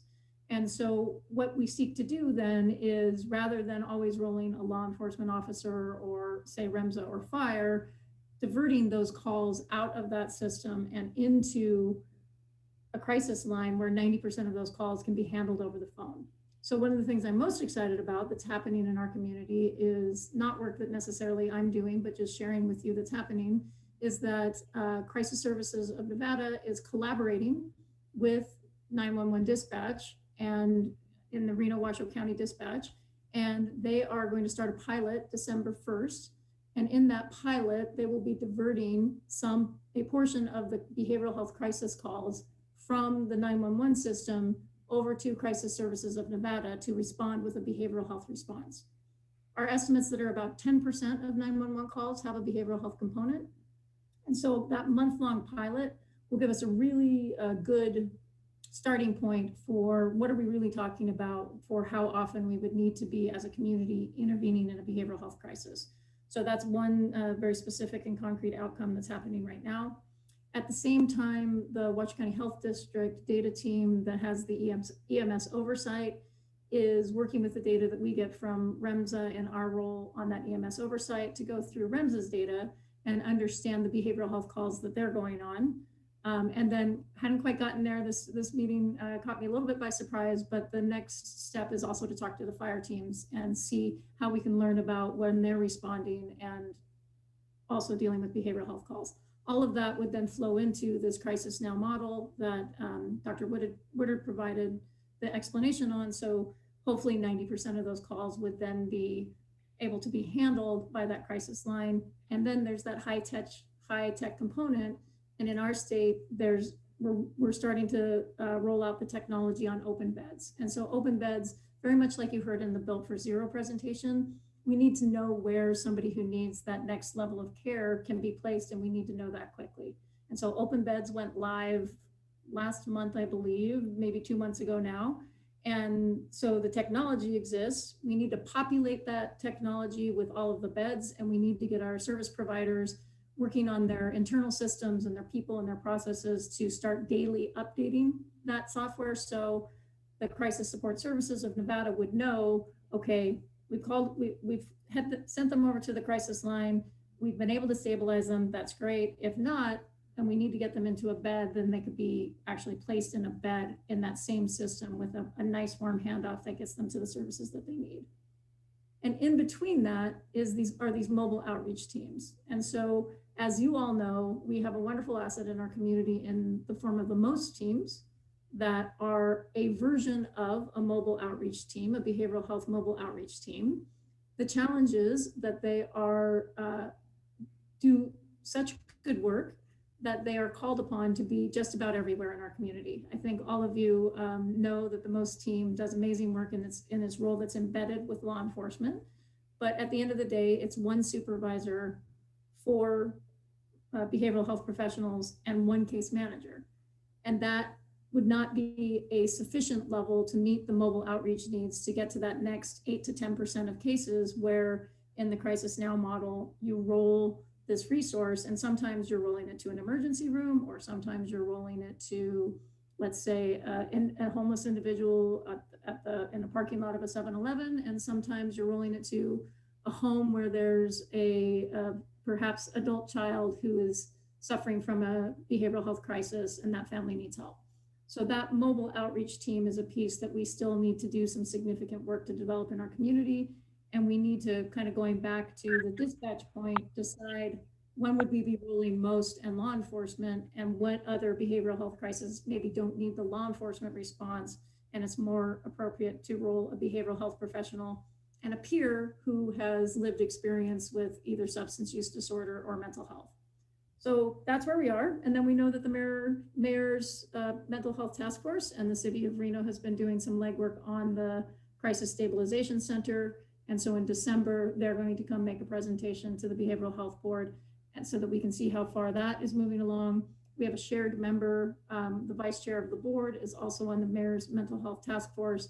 and he's doing some of the work to do a deep dive into what would the business model look like behind a behavioral health stabilization or crisis stabilization center, so we can start to see if we can get a pro forma.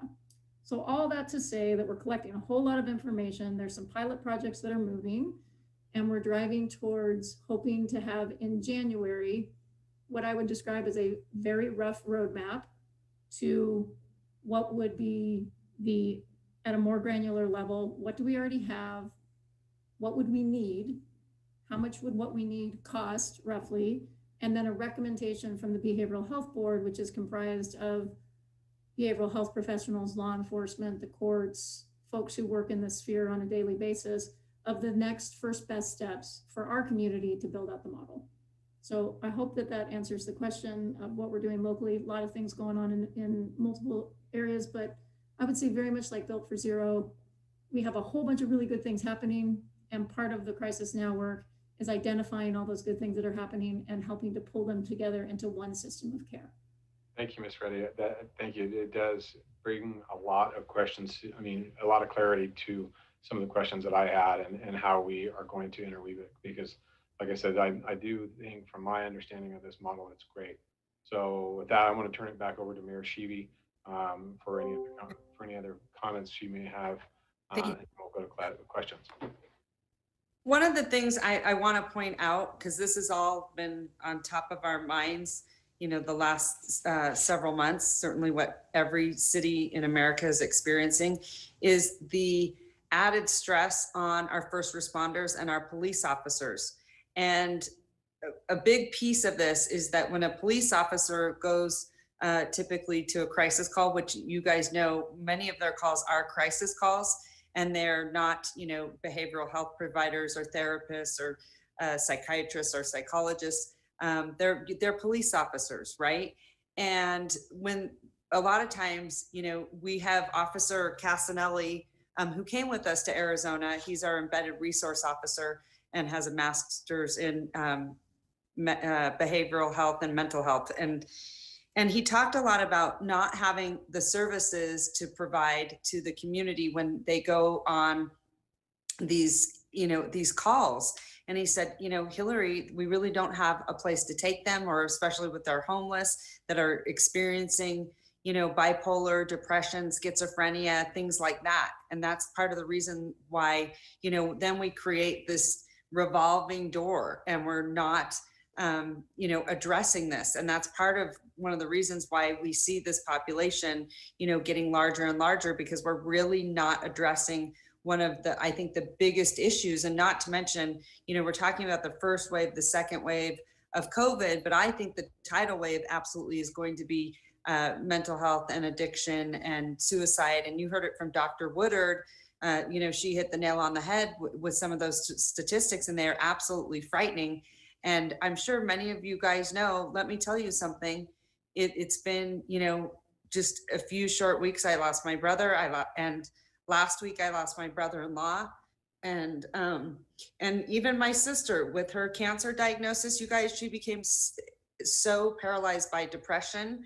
And so I saw it firsthand, and I saw, the loss in my family over the last few weeks, and it's been devastating. So I just want everyone to understand it hits very close to home for me, and I'm sure it does for many of you as well.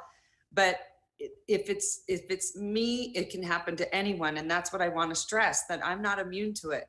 But I certainly know what this pandemic has put on my family, and it's been heartbreaking. So I want everyone to understand, we are in a crisis, but I think we continue to do this revolving door and send people through a system that's completely broken if we don't offer support services. And I think too, the biggest issue too is crisis doesn't, hold off 9 to 5. It doesn't work like that. It's 24 hours a day, 7 days a week. And if any of you know that have ever lived with someone with severe bipolar or depression or things of that magnitude, it doesn't stop. And so that's another issue, is that the MOST team is, they are very limited in, time and scope and things like that. So I think, this community has sort of reached that point where we also have to really take a big, broad view about how our first responders, like our police officers, are dealing with crisis.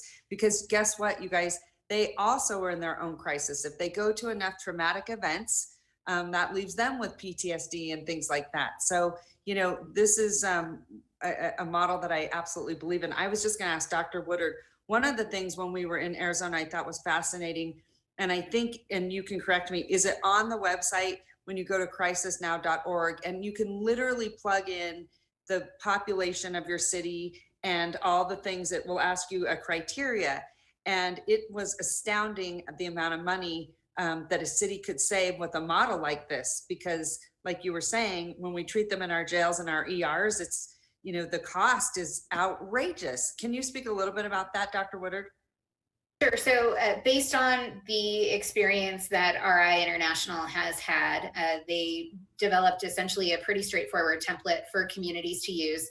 It's not, you know, scientific, but it does give a pretty good idea of what the potential cost burden and or cost savings could be if you were to implement a Crisis Now model that was sufficiently resourced. And so it does take basically a population approach and determines, based on a population size, how many mobile teams would you need and how many crisis stabilization beds would you need, and then what that cost offset could be if you were using those beds and those resources as opposed to emergency rooms.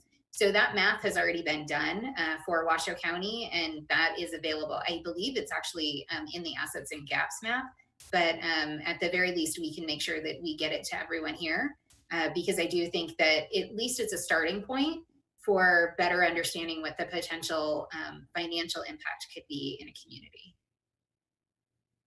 I thought when you plugged it in, it would give you an outcome. Does it tell you like how much money you can save? It does. What do you remember what that was, Dr. Woodard? They call it the bed calculator.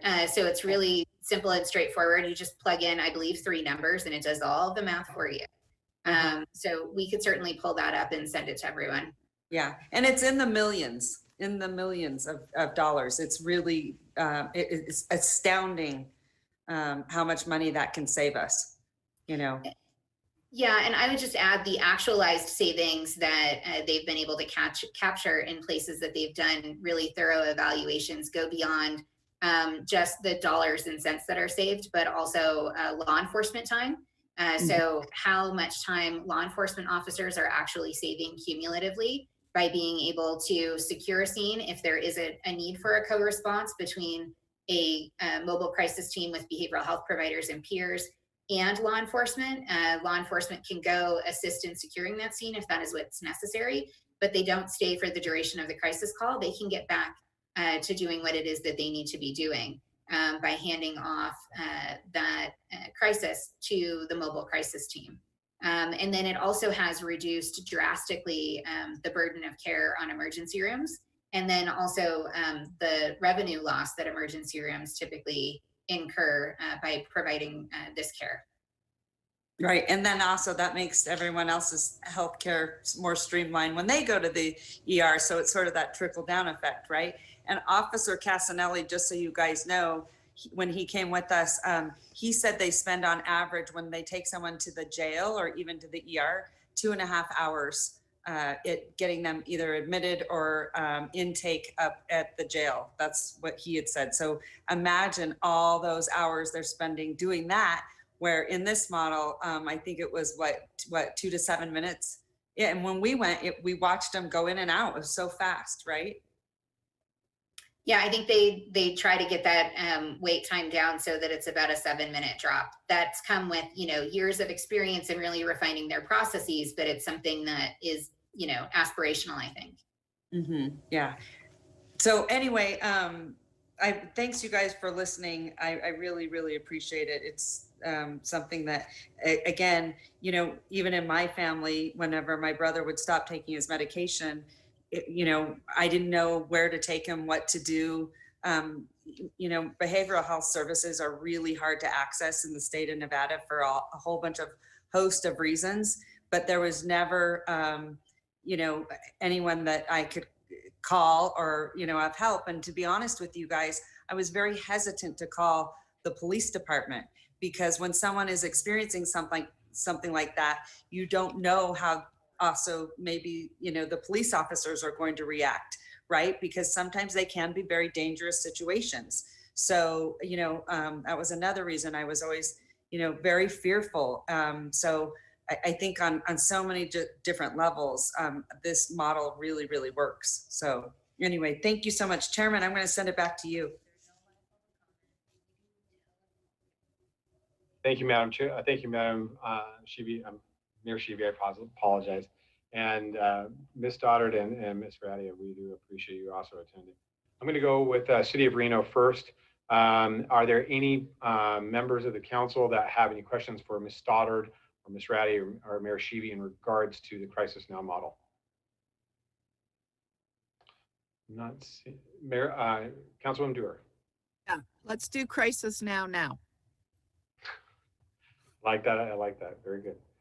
And then, all right, seeing.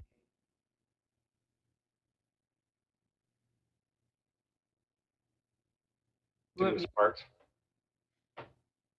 Councilman Dare. Yeah, just real quick, I have the honor of being able to work in people's lives at times and stuff. And one thing we know is that if we don't deal with the crisis when things are happening, what happens is that there's many crises following. And that's pretty much what's being said, but it's proven over and over in what we see. And so this is so crucial from our youngest to our oldest of what we're doing and talking about. One of my questions is just with what the state is doing with what they've said they're doing cutbacks and things. Does this affect the ability of what you're thinking? Because I'm concerned as much as it is important. I don't disagree it's important. How do we do this in the midst of our situation? So Stephanie Woodard, and for the record. So many of these services are actually at the community level. So I think what you're asking is, could the potential 12% budget cuts, which have been recommended by the governor's office, have an adverse impact on our ability to do this at a community level? We don't know yet, but for the most part, what we're talking about between mobile crisis and the crisis call center and crisis stabilization aren't directly provided currently by the state. So we have Crisis Support Services of Nevada. We've been a beneficiary of several grants that we have continued to fund them. We're also coming in alongside with some general fund for them, which we are not intending to cut, in addition to mental health block grant dollars, because we really have been all in to make sure that they have the necessary resources available to help enable this system. And we'll continue to help to advocate for funding for them when we do reach out for additional grants. The mobile teams, we've been able to fund, at least with grant funding, in addition to general fund Children's Mobile Crisis 24/7 in Washoe County. We're hoping that we can continue that funding because it's an absolutely crucial service. And then we have the MOST team, which does have a general fund appropriation for it currently. And we'll have to see what happens in the next legislative session with budgets to see if we can continue to keep that intact. And then we're really looking at diverse funding strategies for a crisis stabilization center. So I think that's really some of the next essential steps, is to figure out from a financing model how we can work with Medicaid and other payers to make sure that that crisis stabilization center has some sustainability to it.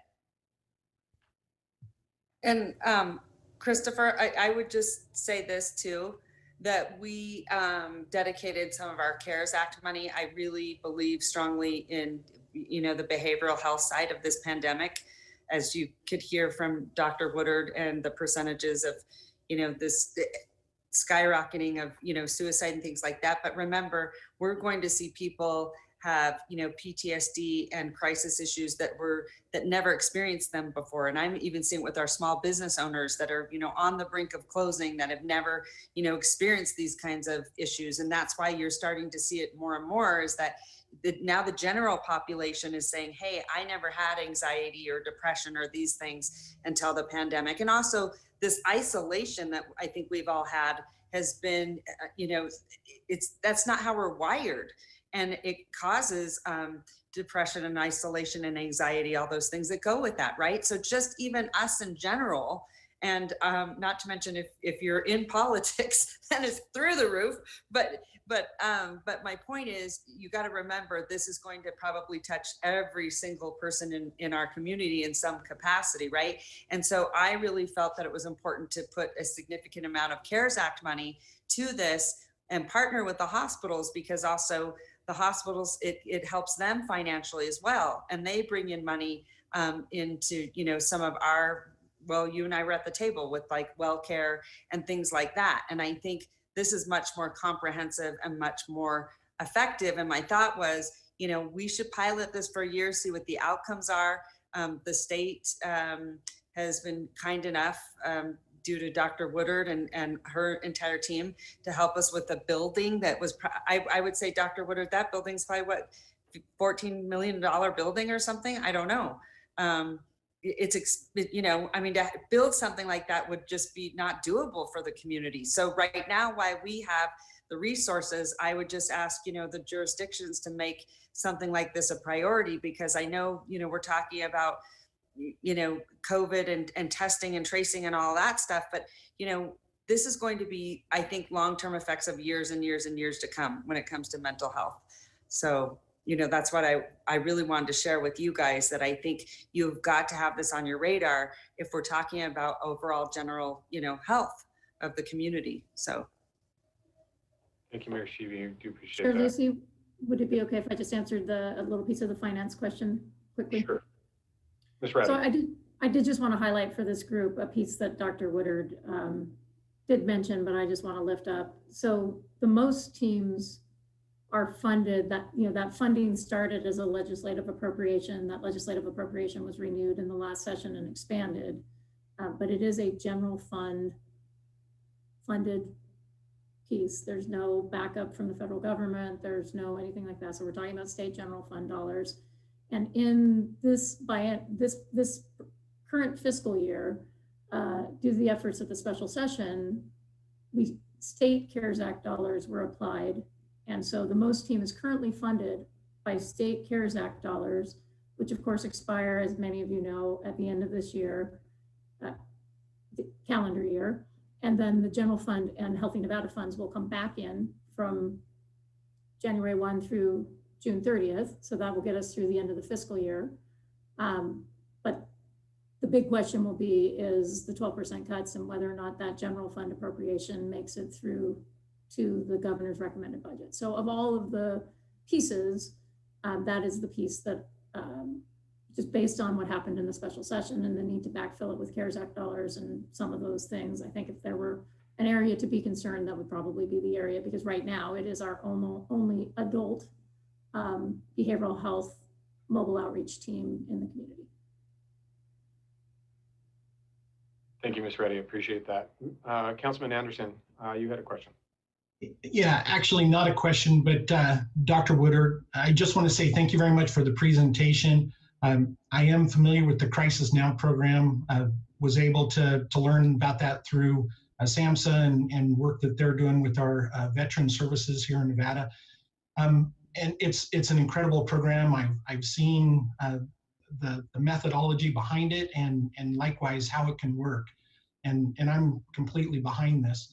I really do believe that the behavioral health crisis that we're experiencing, yes, it's a little bit worse right now, I believe, because of a pandemic and all the stresses that we're facing this way. But this is truly something that is impacting our community on the unhoused population, as well as others that are currently in jobs and families and all that. And I just really encourage all of us to please support this process and move forward. And yeah, it's going to be tough. It'd be nice if we were all flush with cash, and this is going to be a tough one, but I really think we need to support this. Thank you. Thank you, Councilman Anderson. Councilwoman Vanderwell, you had your hand up. Did you want to speak? No, okay. Any other members from the city of Sparks like to add a comment? Okay, I will move on to Washoe County Commission. Are there any commissioners? Commissioner Hartung. Thank you, Mr. Chair. I just wanted to say I love the proactive as opposed to the reactive approach. That's great, Dr. Woodard. It's so essential. We know that the methodologies that have been used historically don't work well. And so I like this. I like what you're doing. So kudos, and I'm very supportive. Thank you, Mr. Chairman. And thank you, Dr. Woodard. And thank you, Senator Ratty. Thank you, Commissioner Hartung. Any other members of the County Commission? All right, seeing none. I'll add my comments just briefly. I think this is a fantastic project, and I want to continue to work with the state, the Mayor's Task Force, and the Behavioral Board to really address this. I think there are opportunities, and I think, as the Mayor pointed out, while we have the resources available to us, we should start functionally figuring out how to put these blocks together and make it an immediate outreach. So, ladies, Councilwoman Dewar. Yeah, I just wanted to follow up on my one sentence comment, which was, let's do this now. To your point, Chair, we, I believe, had set aside $3 million of coronavirus funds in Reno for mental health, is what I recall, Mayor Sheevy.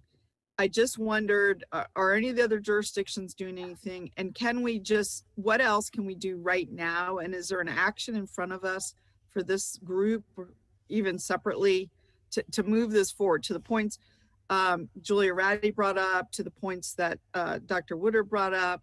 You know, what can we do now to facilitate moving forward? Where's the need? What do we do? I will turn that to the managers, either Manager Brown or Manager Kreutz. And Councilwoman Dewar, I would just say, I don't think we were agendized to do anything. I think, you know, I've been having meetings about this with, you know, obviously various groups. But I think the point was to really show everyone what the model was so that they could understand, you know, all the different pieces. But that would have to be the next steps. And I don't think we're agendized really for it. We are not, Mayor Sheevy, we are not agendized to take that action, but we could answer Ms. Dewar's question in regards to if there was funding set aside by the entities in CARES funding, if they're willing to answer that now and entertain that. Mr. Chair.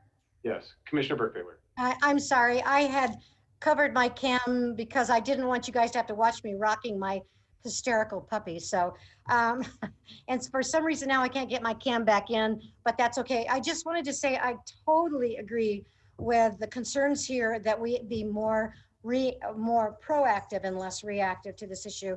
I think a number of people have said that, so I won't go any further into that. But I do think it's extremely important that we really take a lead on this particular issue. So I'm really glad to hear everybody kind of on the same page with us on this. And with that, I will say thank you, Mr. Chair. Thank you. You know, I want to point out, for time wise, we are moving along okay with the presentations. We've done good so far. It is currently 3:40. We've been in this for about 2.5 hours now. We do have one more presentation. I would ask that people please hang on till about 5:30, 6 o'clock if you can, please. I know there's some time commitments outside of this, but this is an important issue. And so with that, if we have no further comments, I want to thank Dr. Stoddard and Ms. Ratty and Mayor Sheevy for their participation with the Crisis Now. And I think we'll move on, if we're okay, to item 10, Madam Clerk. Mr. All right, Chairman? Dr. Woodard, you're amazing. Thank you. Thank you all for your time this afternoon. At this time, Mr. Chairman, we will move over Arlo Stockham, Acting Assistant City Manager of the City of Reno, and Cynthia Esparza, Senior Management Analyst, to give you a brief presentation on the Clean and Safe program from the City of Reno. Should be noted there's no public comment for this item. Good afternoon, everyone. Thank you for having us. Cynthia will be presenting this today. Hopefully she is coming on. We have a fairly brief presentation, being cognizant of the hour and the action item coming up after this. There is Cynthia, so I will mute.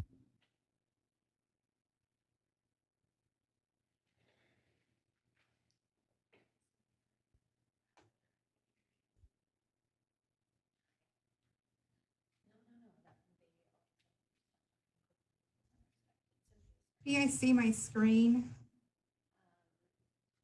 Yes, perfect.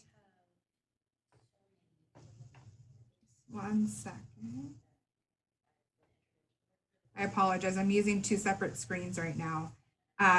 Thank you so much for having me here today. Cynthia Esparza with the City Manager's Office. Today I'm going to provide a quick overview of the Clean and Safe program. I do understand there are significant action items on the agenda, so I'll move through this as swiftly as possible. To begin, I want to provide an overview of how we got to where we are today. In regards to the program itself, it essentially started as a river crew in 2004 that was comprised of Parks and Recreation staff. And at that point, it was to address the river corridor, encampments, and excessive debris. It was certainly an emerging issue. Moved to today, to last year, 2019, the makeup along the river had drastically changed. Encampments were in larger numbers, and sufficient resources were certainly lacking.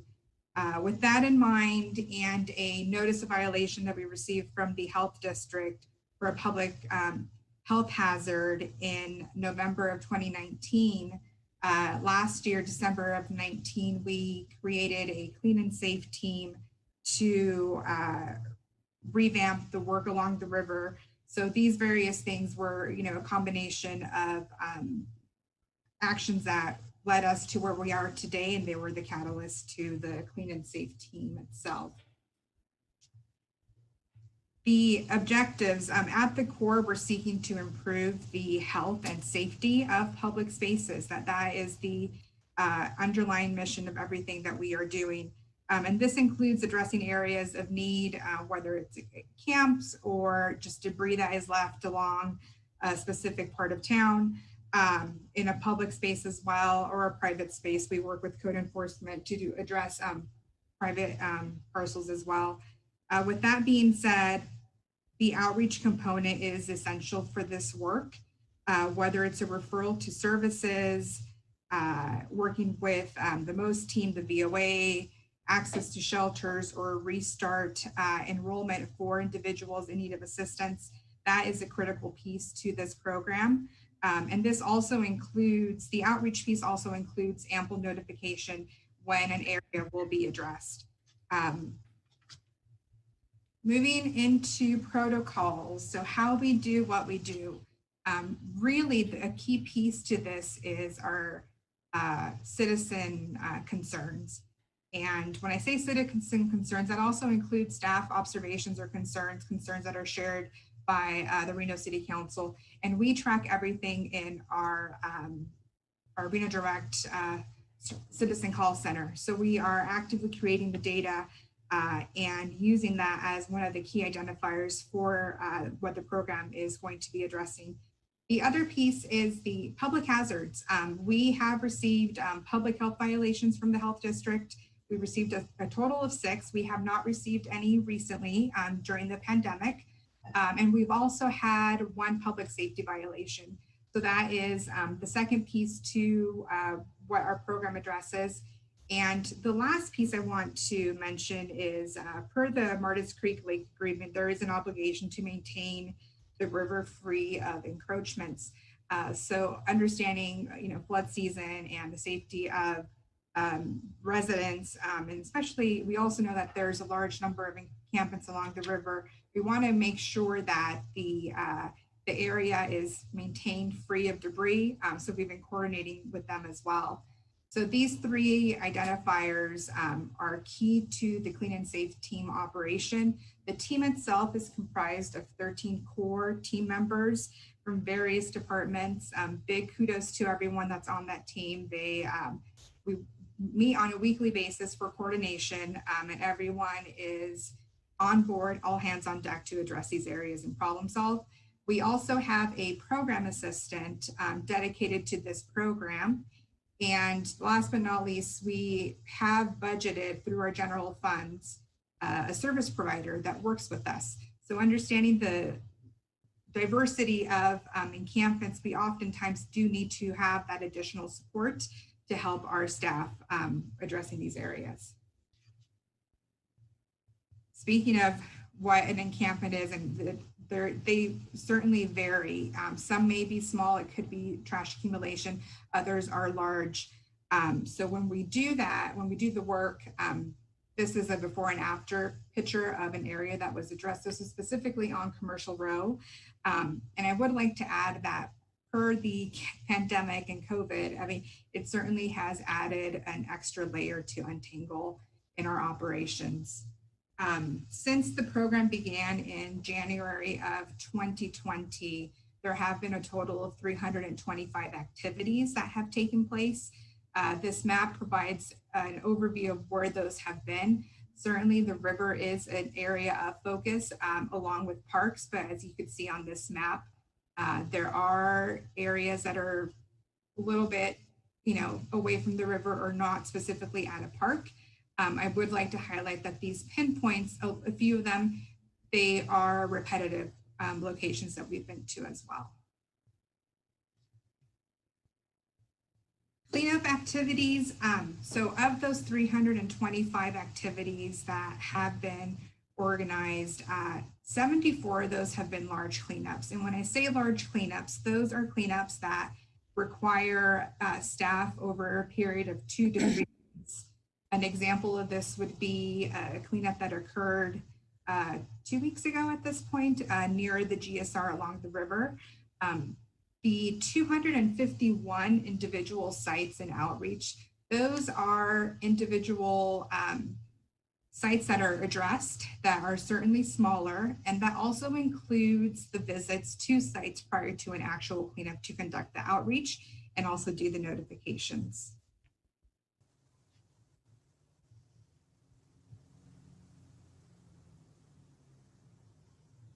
Waste collection with waste itself. This is the number that we are looking at from January till to this week, actually. These are the most up-to-date numbers, nearly 2,700 yards of waste. You will see that we did have a spike in May, and that is simply because mid-March to April, we halted operations because of the pandemic. So that is why you could see that spike there. Along with the yards of waste, we also have quite a bit of biohazard gallons that have been collected over the period of the last 11 months. And to put this into perspective, since January, that amounts to over 41,000 13-gallon bags of trash, and that is the average bag size for, say, your kitchen. And again, that also this does not include the 480 gallons of waste, biohazard material. So looking at the expenses with the Clean and Safe team, I broke this down into 2 sections. One is the Clean and Safe program itself. Like I mentioned, we funded our contract provider through our general funds. We also have the staffing needs, and that includes our program assistant, as well as our weekly staff meeting, so the staff time required for that. Additional expenses, we are certainly seeing fiscal impacts across the board, and that includes our housing department, our parks and recreation department, public works, and their equipment usage has been a big piece of this, neighborhood services. But the Reno Police Department is really the largest sum. And this amount here includes our homeless outreach team, which is comprised of 1 lieutenant, 1 sergeant, and 4 officers. We also calculated our community action officers who also participate when we have those larger cleanups that I mentioned, the 74 that we conducted this year. The homeless outreach team it launched in January of 2020, so at the same time as Clean and Safe itself. So this, of course, it's a pretty large amount, and this does not include the costs associated with the shelter. This is just the homeless piece. And last but not least, I did want to highlight community partnerships. This is something that we really want to expand upon. Utilizing CARES funding, we did fund a contract with our downtown regional partnership to help with the mitigation of COVID. And that is, extra sanitation, a little bit more of the outreach along the river corridor in the downtown area. The Karma Box project, working with Grant to partner on that as well. We have been fortunate to partner with him recently on a few of the outreach conducted, working with our program assistant who joined the team. And I would also like to highlight that our program assistant that joined the team a month ago at this point, he came from the VOA and has experience being a homeless case manager. So that's a wealth of experience coming to this program, and we're very thankful for that. So in total, over 300,000 CARES funding related to homelessness has been allocated.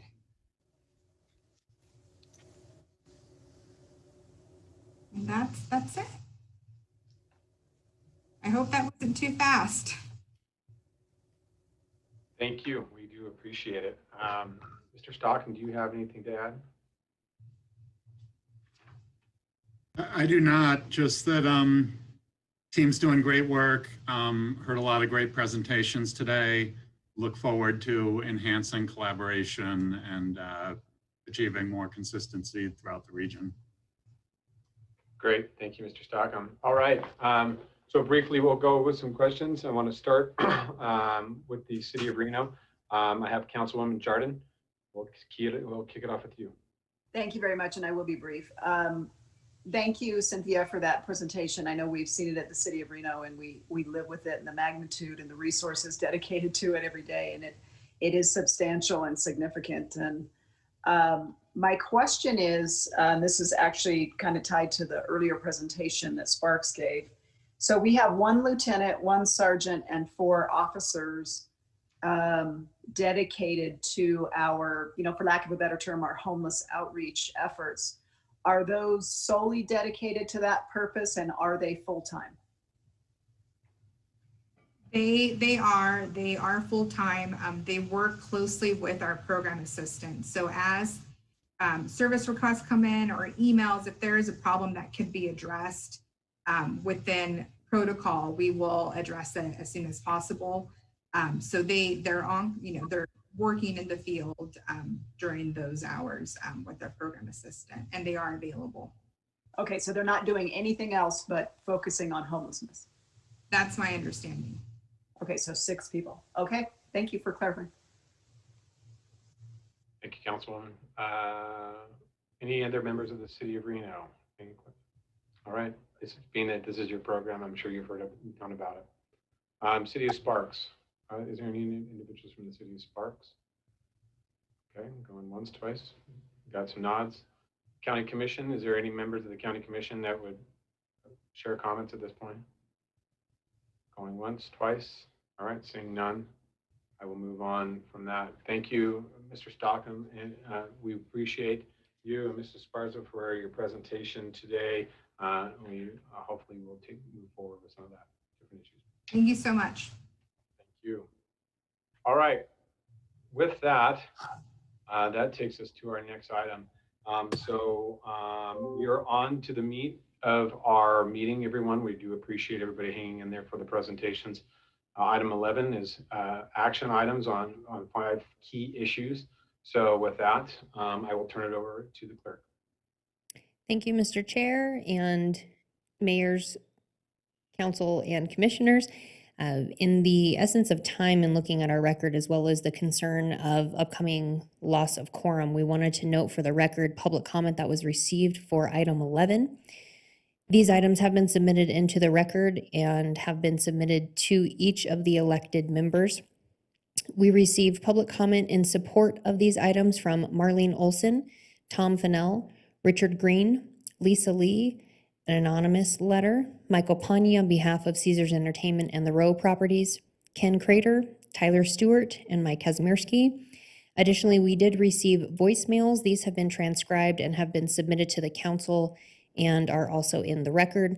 We received voicemails in support from Jill Glanz-Reich, Linda Goldman, Alice Statinsky on behalf of the Downtown Reno Partnership, Jim Galloway, Christiana Tryford, Jay Dugan, Inga Costa, Tova McGilvery, Carol Brill on behalf of Resource Management, Adrian Flightback, Tammy Taylor, Donald Barley, Margaret Friedrich, Rob Winkle, Don Welsh, Ann Silver on behalf of the Chamber, Howard Olson, George Foster, David Hyman, Devin, no last name was given, Anya Caldia Mason, Victoria Mason on behalf of the Row, Craig Edom, Harvey Fennell, Katie Reinert, Breck Lubbock, Heidi Chisholm, Frank Kelly, Sherry Eldridge, Ryan Corland, Taylor Harford, Kalila Cage, Kyle Ray, Jennifer Wilson, Andrew Torin, Tiffany Curry, Joey Gilbert, Piper Strimmel, Tom Pinnell,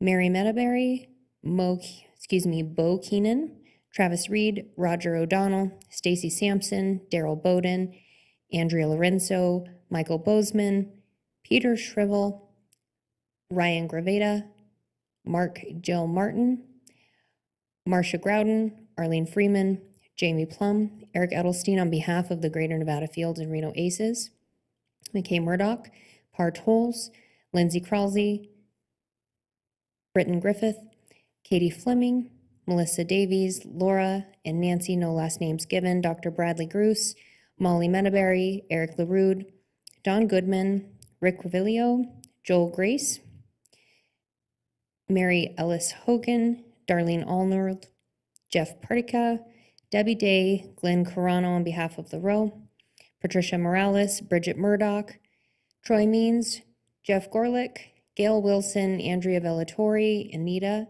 Benetton, Allison Gorlock, Joseph Stevenson, April Heisel, Brian Cassidy, Claudia Johnson, Nancy Remington, Jacqueline Hogan, Judith Frederick, Chris Schenk, Dr. Dennis Yamamoto, Sandra Boldy, Karen Macy, Joanna Hollis, Trudy Nunn, Dean Dow, Dr. Jeff Ingold, Anna, no last name given, Clint Cates on behalf of Mint, Sierra Urban, Aaron West on behalf of AGC, Kelly Wilson, Kathy Davis, Kyle Lee, Tom, no last name given, Tyler Rancher, Kamerkiki, Robert Brooks, Blake Smith, Troy Uggan, Stephen Wolf, Rebecca Reeves, Ed Angelini, Sherry Wilsey, Jonathan Bolin, Matt Danny, Morgan Aguirre, Stephen Esquag on behalf of the Peppermill and Western Village Casino, and Blake Smith. It should be noted again, these are comments that were received before 4 p.m. the business day before our meeting. These have been submitted to the council and commission and are part of the official record. Additionally, these voicemails have been transcribed and submitted into the record and are available for review. With that, Mr. Chairman, transitioning over to Arlo Stockham to be able to do his presentation. Good afternoon, everyone. It's truly my pleasure being here to present this item. This is the culmination of a lot of work from a lot of people over a pretty long period of time. I hope you can all see my screen. A wise gentleman once said that in the middle of difficulty lies opportunity, and that feels very true here today. We've all had a very challenging year, but yet we have an opportunity in front of us that is pretty unique and unprecedented, really, in my lifetime at least. Before I begin, I think some acknowledgements and thank yous are in order. This is a pretty long list, but truly this package would not be in front of you if it weren't for every one of these people and organizations. Governor Steve Sisolak, he helped make the Governor's Bowl purchase a possibility, and without that, we really wouldn't be here. The Community Homelessness Advisory Board, Chair Jardin, the rest of the members, the staffs, Eric Brown, Neil Kreutz, their whole teams, couldn't be more appreciative. The Reno Housing Authority for being partners in this purchase and entering into this voyage together. NDOT, We completed this transaction in record speed for disposal of property in order to meet our CARES deadline. The Wells family for being willing to sell property for this great community need. Tumwa for putting up property available for our interim shelter. The managers of those shelters, it's been excruciatingly difficult to manage homeless shelters through a pandemic. Not just a shelter, but multiple shelters, moving shelters, a tent that needed to be heated in the winter. It's still happening. There's great work, the VOA team, our staff team helping to manage that, Monica, Chris, all the others, Hetty, too many to name. Mr. Herb Simon and the Reno Aces really need to be commended for stepping up with a generous donation to help close the gap on this purchase. And finally, all of you. Your vote is requested today to enable us to move this project forward. It's certainly not the end-all be-all of our homelessness challenges, but it provides land to make this all work. And really make work what you heard here earlier today, to have sufficient land for good services and a consolidated site. So more on the technical issues, some of our challenges, you all know, we have a large and growing unsheltered population. We saw today that the Built for Zero count increased even in the last month to up over 1,800 people. Meanwhile, our shelters are insufficiently sized and the land we have is insufficiently sized for the necessary expansion. It's also highly inefficient to have multiple locations for sheltering. And we can't really accommodate some of the barriers to sheltered use, whether it's unmarried couples, pets, the need for outdoor spaces, people who just don't want to be in a shelter structure. We don't have any land today to accommodate those needs. Our current shelter locations pretty distributed. Certainly the East 4th Street shelter is temporary and needs to be removed soon. Now our opportunities. We have CARES money. We haven't had that in the past and we may never have that in the future. And it goes away in a month and a half. So we had a hard deadline here to be able to fund this project and we've met that deadline. You heard the long list of community members supporting action to address homeless challenges. We need improved services and coordination for those in need. We also need to manage homeless encampments with greater effort and greater resources. This property provides the opportunity for both of those things to happen. The CHAB is a wonderful venue for coordination and have been doing great work, including a plan to address these challenges. And now today we have suitable land available for this purpose. The CHAB strategy, many of you who've been attending those meetings know very well. Strong support for the Built for Zero program. This in no way replaces or contradicts Built for Zero. We're strong supporters of that. This is really an emergency action to deal with our emergency situation. We need to expedite work on shelter development. Thankfully, our place came online this year. That helped mightily. We would have been in worse shape without it, but we need a larger shelter site. We need space, we need a location that's suitable, and we need area for the accessory uses that are needed. Really 5 to 10 acres minimum usable is what we're looking at. And the CHAB and the local governments have all approved resolutions of support to acquire the Governor's Bowl property, a part of the package in front of you.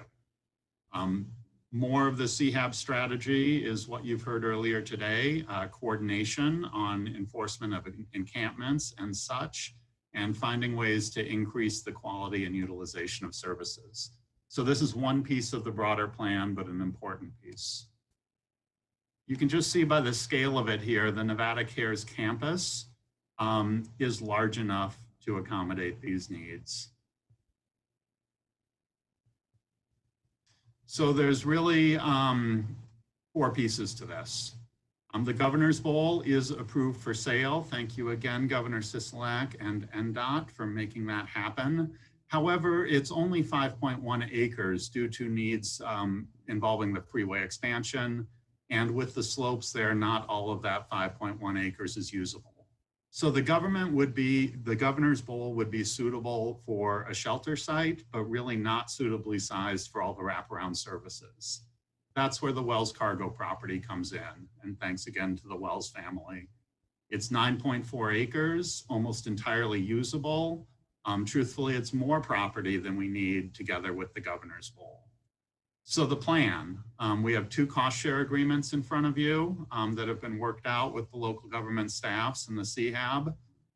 We have a 3-party purchase agreement for Wells Cargo, whereby the local agencies would buy the eastern portion for sheltering purposes, and the western portion was approved yesterday by the Reno Housing Authority to purchase for affordable housing, transitional housing, designs to be determined in the future. And Reno's also putting some CDBG money into that acquisition to make the finances work. And then the governor's bowl purchase. The basic site layout, Reno Housing Authority would be in the area currently used for RV storage by the Wells family. The homeless shelter would go to the east. And the entire Governor's Bowl property is available for other wraparound services, potential camping. We intend to initiate, assuming this gets approved, a planning process for that. It'll be on the CHAB agenda next month to work with the various parties on the line today to figure out just what should happen on that Governor's Bowl property. For the shelter site itself, this is a preliminary site plan. It's a sprung structure I have a slide on. It's looking like will be about 45,900 square feet of interior shelter space. That would replace the tent structures on East 4th Street, providing about 25,000 additional square feet of sheltering. And then there's an old building that initially will be used for storage, but could possibly be rehabilitated in the future for additional shelter space or offices or whatever it may be. And then the Governor's Bowl area to the north and RHA to the west. Many of you are probably familiar with these structures. They're used commonly for homeless shelters. We have a couple temporary fire station structures using sprung structures. Here are some examples. They're heated and cooled. It's not like the tents we have out there now. If it works in Toronto, it'll certainly work here. Some California locations, Hawaii. These have kind of become the model, especially this year, for increasing shelter space at a very reasonable price. Moving on to the cost share of how this all gets paid for. There's 2 pieces to it. Thank you for everyone for coming to agreement on these. The first piece are the facility expenses. Those would be split proportional to our CARES Act allocations and would be funded through CARES Act monies. Reno at 54%, Sparks at 22%, and Washoe at 24% of that funding. The operational expenses would be split consistent with our longstanding interlocal agreement for operation of the Community Assistance Center, which has Washoe covering the lion's share of the operational funding. I have a little more detail on each of these. And these, again, were endorsed by the managers and the CHAB back in September. For acquisition and development, this top chart is how it breaks down in terms of dollars and cents. This includes a little bit of contingency budget. And the bottom chart shows where that money goes towards. 2.3 million, mostly already spent for the temporary shelters. 1.75 for the Governor's Bowl, 5.9 million for the half of Wells Cargo. We have a slightly over $6 million site improvement and construction budget, and 800,000 for contingency because there are some unknowns. This has been very fast moving. We plan to, assuming again this gets approved, button up these cost projections in the very near future so we can all budget appropriately before CARES Act spending expires. Operational expenses are more expensive than in the past. Traditionally, they were around $4 million. Last year was a little more with the overflow shelter.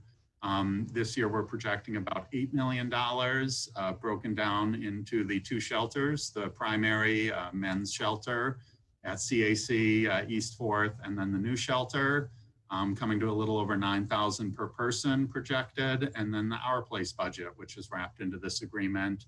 A little bit more expensive per person served, but it's a nicer facility and really providing great services for the women and families who qualify. The breakdown of the cost share for operations for this fiscal year is in the table.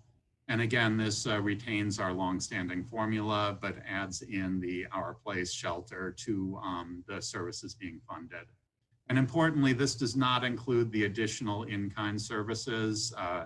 The agreement for quite some time had Reno covering the in-kind services of roughly $1 million a year for the CAC. And this year, Washoe County also has in-kind services related to Our Place. So what's in front of you are 4 action items that are all relatively mutually dependent on each other. Again, we could make this work for the shelter without the Wells Cargo property, but it would not be all that it can be. It would not be the Nevada Cares campus. So we're asking for approval by all 3 local governments for the shelter operating agreement, approval by all 3 governments for the shelter acquisition and development agreement. Should those be approved, the Reno City Council would be asked to approve the Governor's Bowl purchase and then the Wells Cargo purchase. And with that, that wraps up my presentation. Thank you again for staying long today and for all your work on this issue. All right. Thank you, Mr. Stockholm. We do appreciate these are what an opportunity we have in front of us as elected officials. These are the type of moments that we look forward to make a difference in so many of our community members' lives. So with that, I'm going to open it up for conversation and discussion. We've had public comment submitted by the clerk. So Madam Mayor, I will let you kick this off first. Commissioner, and when we make the motion, can we do all all bodies? Yeah. Yeah, I believe we could. Well, okay. No? Yes? I think we should. I think we can. I think we can, but maybe let's get some legal reference here from. I see Mr. Shipman and Mr. Kreutz jumping in and Mr. Hall. So. Okay. Thank you. All right. I just want to say this honestly, if this is approved today, this will truly be a monumental day for the city of Sparks, city of Reno, and Washoe County to really embrace the big vision of how we start to look at our vulnerable populations, but also helping those that need it most. Because really, we've sort of put a Band-Aid on it, and now you can see something that's a very comprehensive approach. And just unfortunately, this is not something that is going to be going away. This is unfortunately a population that will continue to grow, and if we don't get them the services and the housing that they need, this community will struggle forever. And so all of you at the table today should be incredibly proud for looking at the future vision of all of our entire region. I mean, this is huge, and this is, what you call collaboration at its finest. So I just want to thank each and every one of you for your participation. And so many of you that I know have worked hard. I would be remiss if I didn't say a million thank yous to everyone on the CHAB. And I believe that's Mayor, Lawson, Councilman Dare, I believe you're on there, Councilman Delgado, Councilwoman Naoma Jardin, and we've had hours of, conversation. She's a big champion on this issue. You guys know that, but all of you on the CHAB board have just done a tremendous job. So I would be remiss if I did not thank each and every single one of you for having this big vision for our entire region. And if you think about the magnitude, we just saw those numbers, I think from the Built for Zero, it was something like 1,800 homeless. Well, in our current shelter, we only have, I think, 95 beds. And then I know over at our place, you have, how many is it? What is it, 75 maybe? So you can see the magnitude that we are not helping this population in the capacity we could be doing and investing the resources in. And the another massive win here, and I would be another remiss if I didn't thank everyone on the RHA board, and that's Dave Ayazi, and Mark Sullivan, Amy, who's our, you guys, our executive director, Dick Scott, all of them, Barbara Wilhelms, I mean, all of them made this possible to look at this and say, we want to bring in transitional housing and make it comprehensive. We don't have those services. And that's why one of the reasons when you see some of our most severely mentally ill people living on our streets, you can't just take them and putting them into housing. You have to have the transitional housing for many, many reasons. And so it's a whole other model. And I hope everyone can understand that. But I want to say thank you from the bottom of my heart to RHA and Amy, her entire team, but the entire board at Reno Housing Authority for coming in and saying, we know that we can help long-term and make our community better. I mean, what a game changer. So I want all of you to know you're at the table, and truly monumental day for all of us in the region.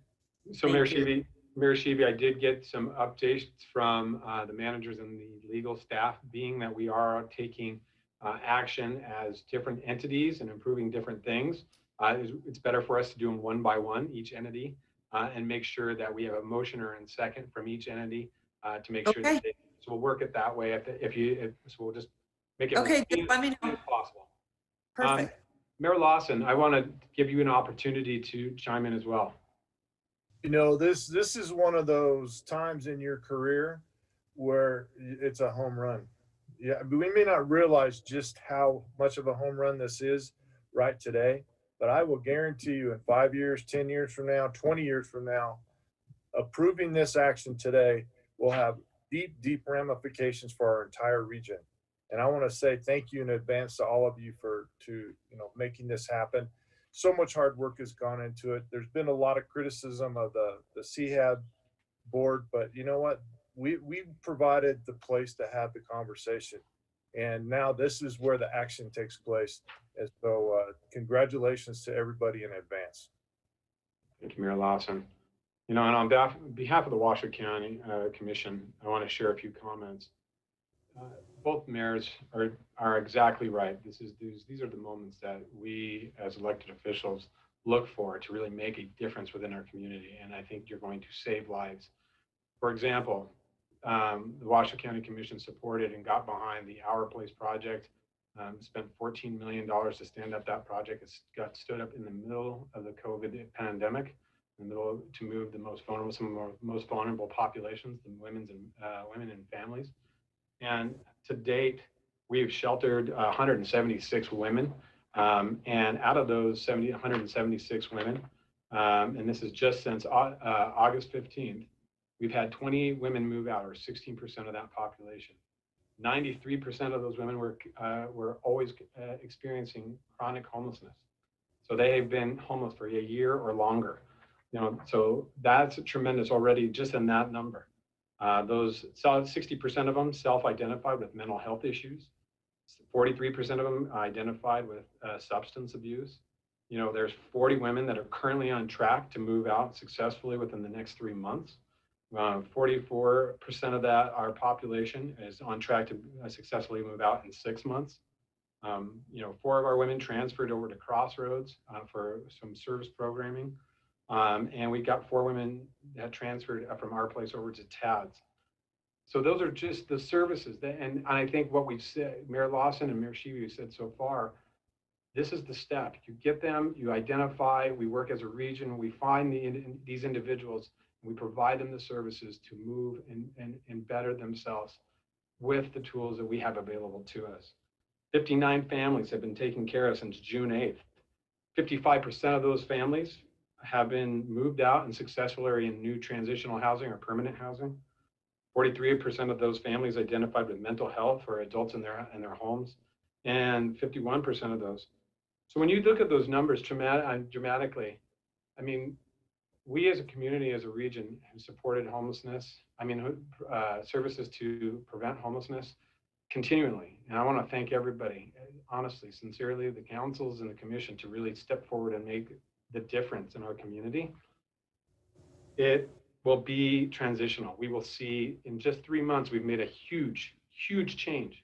Imagine what we can do ongoing, years into advance after we move out of this pandemic. So I urge my commission to move forward with this. I urge every council to move forward with this. This is the right thing to do. This is the right time to do it. And those are not just people. They're faces, they're humans, they're individuals, and we're here to help. And that's our job. So with that, so I'm going to open it up comment to, oh, sorry, Mayor Sheevy. No, I just wanted to let you know, you know, you're never supposed to do this, try to thank everyone, because when you leave people out, then you stew on it and stew on it. But I need to thank you, Commissioner Lucy, for all your hard work and dedication, because you're on the CHAB and so is Commissioner Burke-Bigler. I mean, all of you guys on the CHAB, it's the work you guys have done for the region is tremendous. So just please know I'm so grateful for all of you guys with your compassion and stepping up for all of our entities to represent us at the table on the CHAB. So thanks, you guys, and Christopher, thank you so much. Great, thank you, Mayor Sheevy. So I'm going to open it up to comments from Reno City Council members.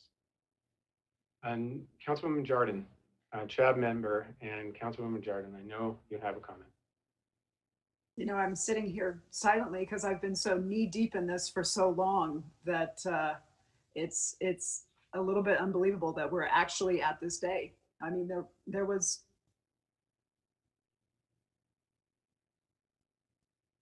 I know it's tough. times I didn't think this was going to happen. I mean, lots of times. So you all that know me know I get emotional about things I care about, and I care very deeply about this. So thank you for everybody for staying the course. This is one of the spokes in the wheel regarding homelessness, and it's a big one. There's going to be a tremendous amount of work that we all have to do after this, and collaborating with all the great stakeholders and all the work being done in a community, the Grant Dentons and the Elizabeth Popes and all the great work that they're all doing. We understand this isn't going to be the end-all be-all solution. We know there's lots of other factors involved, and we're going to have to work together to help solve those. But for the first time ever, we're going to have the property to do it. And land is what it always used to come back to, whether we were struggling with an overflow shelter, moving people out from one place to another, to have approximately, what's the acreage, Arlo? 15 acres almost total, is unbelievable. To do potential safe camps and dog runs and wraparound services, and keeping in mind that even after this one single shelter with ample space so everybody can space out and plenty of beds, you know, there's buildings on the property that can be utilized for so many other wraparound services and other amenities that we just simply never had the opportunity before to have. So to the CHAB board, man, we stayed the course, and we were a little slow out of the gate. I won't lie. Things were chugging pretty slow there for a while, but all of a sudden I knew if we kept at it and kept our vision of helping by face and by name, we would get to this point. And so thank you for everybody for being supportive. Right. Councilwoman Dewar. Yeah, I have to share my kudos to this whole team and everyone who is not even on the CHAB who cares deeply about this issue. We have all tried to support and back everyone up, come up with innovative solutions. And to Councilwoman Jardin's point about having the land, we not only have the land, but it's extremely well located. It's almost at a geographic center point between Reno and Sparks, near the county commission buildings, near a major intersection, you know, with the freeway. You know, on a bus route. I just think it couldn't be better in terms of location, with not a lot of neighbors, which is important because not a lot of neighbors want to be near, whether it's homeless services or treatment services or anything. And that's just a reality of life. Even when we go to locate affordable housing, there's always some kind of pushback, concern about property values, concern about, you know, just mixing of kinds of uses. So I think it's extremely well located. What an opportunity to turn lemons into lemonade. And by that, I mean coronavirus, a scourge on our country and our community, to have this opportunity to pivot it into a positive, something we have not been able to take care of. So huge kudos to everyone. thank you so much for our staffs for doing all the hard work to figure out the details of this. Thank you. Thank you, Councilwoman. Councilman Reese. Thank you to everyone who's been involved to this point. I think we are all mindful as elected officials of our legacy, and how we treat our most vulnerable is ultimately how we'll be judged, I think, as a society. And at the end of the day, it feels very much like this will be one of those legacy moments for our community. And, 30 years from now, I hope we can look back on this opportunity and be glad that we voted to support those in our community who need it most. So thank you for this opportunity from my heart to all of you. I will be in support of all the actions. Thank you, Councilman. Councilwoman Breckus.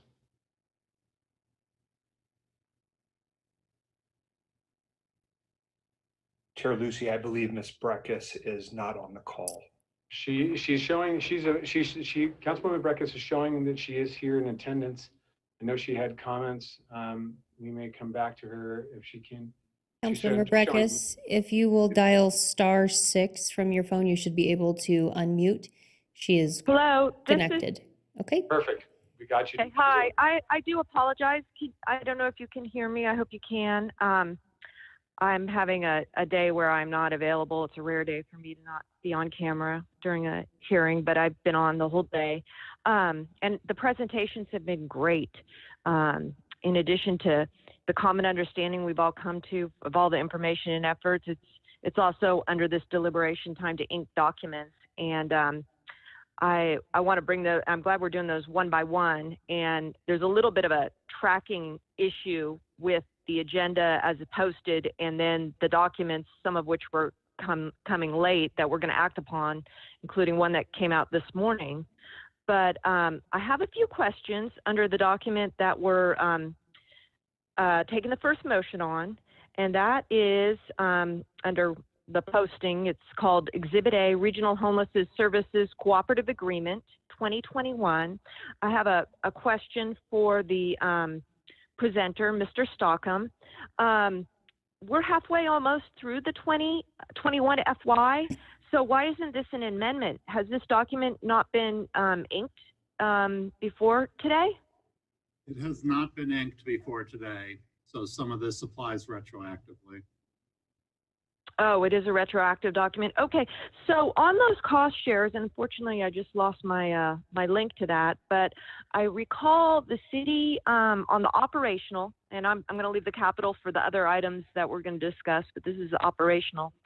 Under the operational contributions, I think the county was about 6 million almost, and I want to say Reno was 1.9. I think there was a 69%, 22%, 24% split.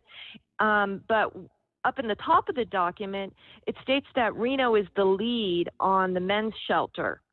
And I just want to understand, one, from the county perspective, maybe the manager or the chair, whoever's most adept at answering this, is why is the county most money in, but not the lead? What is the philosophy there? Is the source of those dollars, and my other question is, what is the source of those dollars?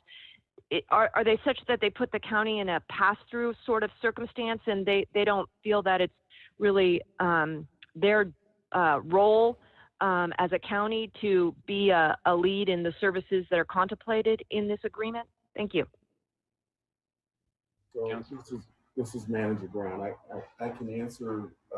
There are two different models for delivering services that are different in terms of the county and what we do at our place with the women and families versus what Reno does with the men populations historically at the CAC or now.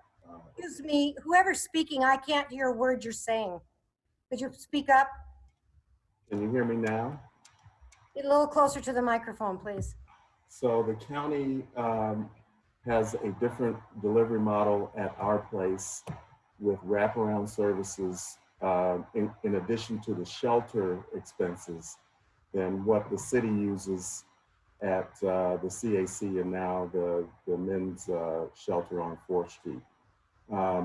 So it really relate, and Arlo mentioned that when he referenced the cost per population. So it really has nothing to do with who the lead entity is. They are two different models that have a different cost profile. That's the reason why you see that difference.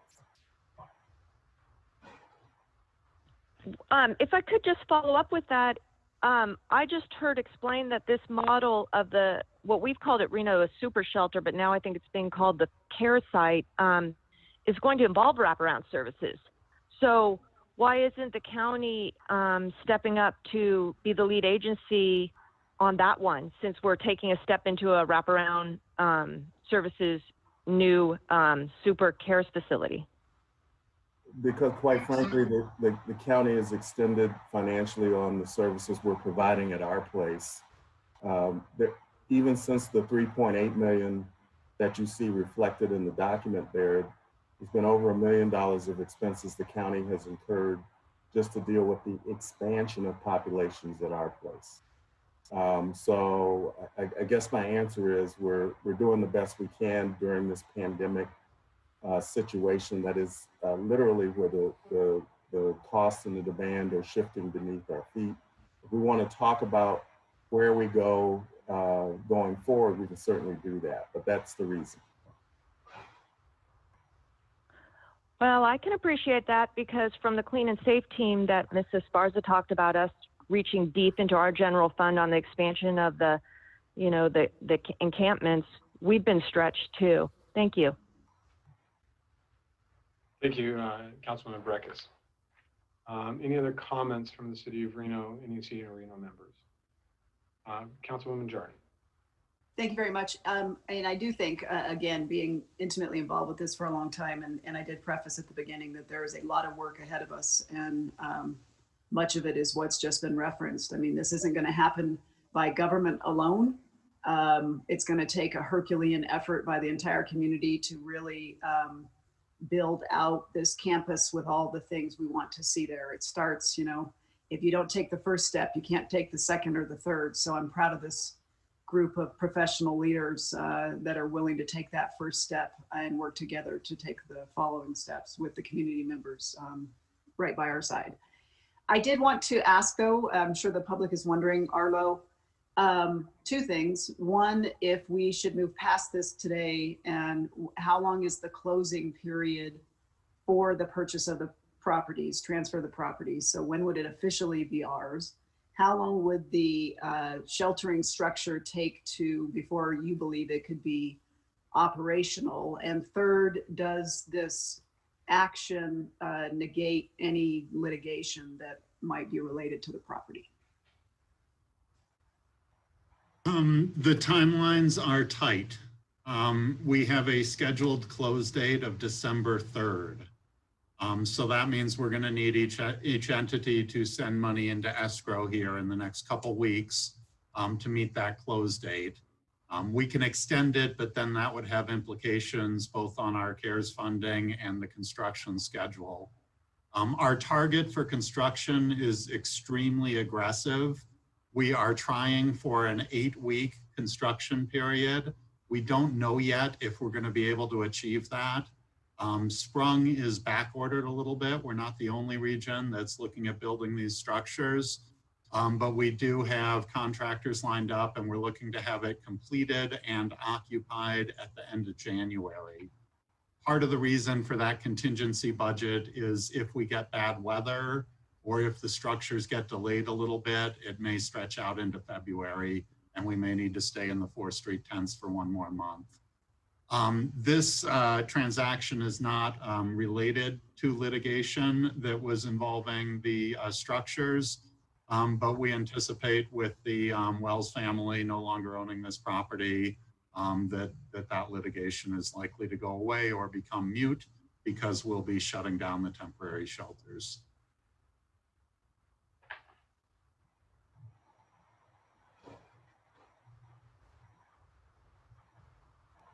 Chairman Lucy, you're muted. Thank you, Mr. Stockham. Is there any other members of the City of Reno Council that would like to have any comments or questions? Yeah, Chairman, this is Oscar Delgado. Oh, Councilman Delgado. Yeah, thank you. I had to jump onto my phone, and my phone is the video's not working. But just wanted to add to the conversation with respect to all my colleagues did, and the thank yous to everyone across the region. I know it wasn't but a few months ago where the community conversation was that we weren't getting along, we weren't going to get anything done, and clearly that's not the case. So thank you to everyone, to my colleagues, the county commissioner, the city of Sparks, city of Reno. We stuck to it. We had the candid conversations, and ultimately at the end of the day, it was all about community and supporting those most vulnerable. And thank you, Commissioner, to your staff, Kate Thomas and everyone at Our Place. I had the pleasure of touring Our Place yesterday, and it's great. It's amazing. And they're working really hard out there, and walked away really feeling good about the outcomes and really the relationships that are being developed among staff and those that are seeking services. So thank you to all those hardworking folks as well. And of course, thank you to VOA and everyone else that's putting in the hard work to it. This is monumental, and I knew we can do it. And I know a lot of you knew that we can do it. And so this is what it's all about. So I appreciate everyone's hard work. Thank you, Councilman Delgado. Those are nice comments. We appreciate that. Councilman Weber. I just wanted to weigh in. Thank you all so much. I mean, this truly is monumental, as you've all said. So I just want to say thank you to everyone, all the hard work. I look at the rest of my colleagues in the city of Reno, and I know all the work that all the county has done and everyone else. This is truly, this is one that does bring tears to I'm sure everyone's eyes, because I can't wait to take the vote. but thank you all, and all the hard work that everyone's put in. Thank you, ma'am. Thank you, Councilwoman. We appreciate it. All right, we're going to move on to the City of Sparks. Members of the City of Sparks Council have questions, comments. Councilwoman Bybee. You saw me unmuting already. Getting better. Thank you. I'd like to echo kind of the same sentiments a lot of you have already made about the team that has put this together.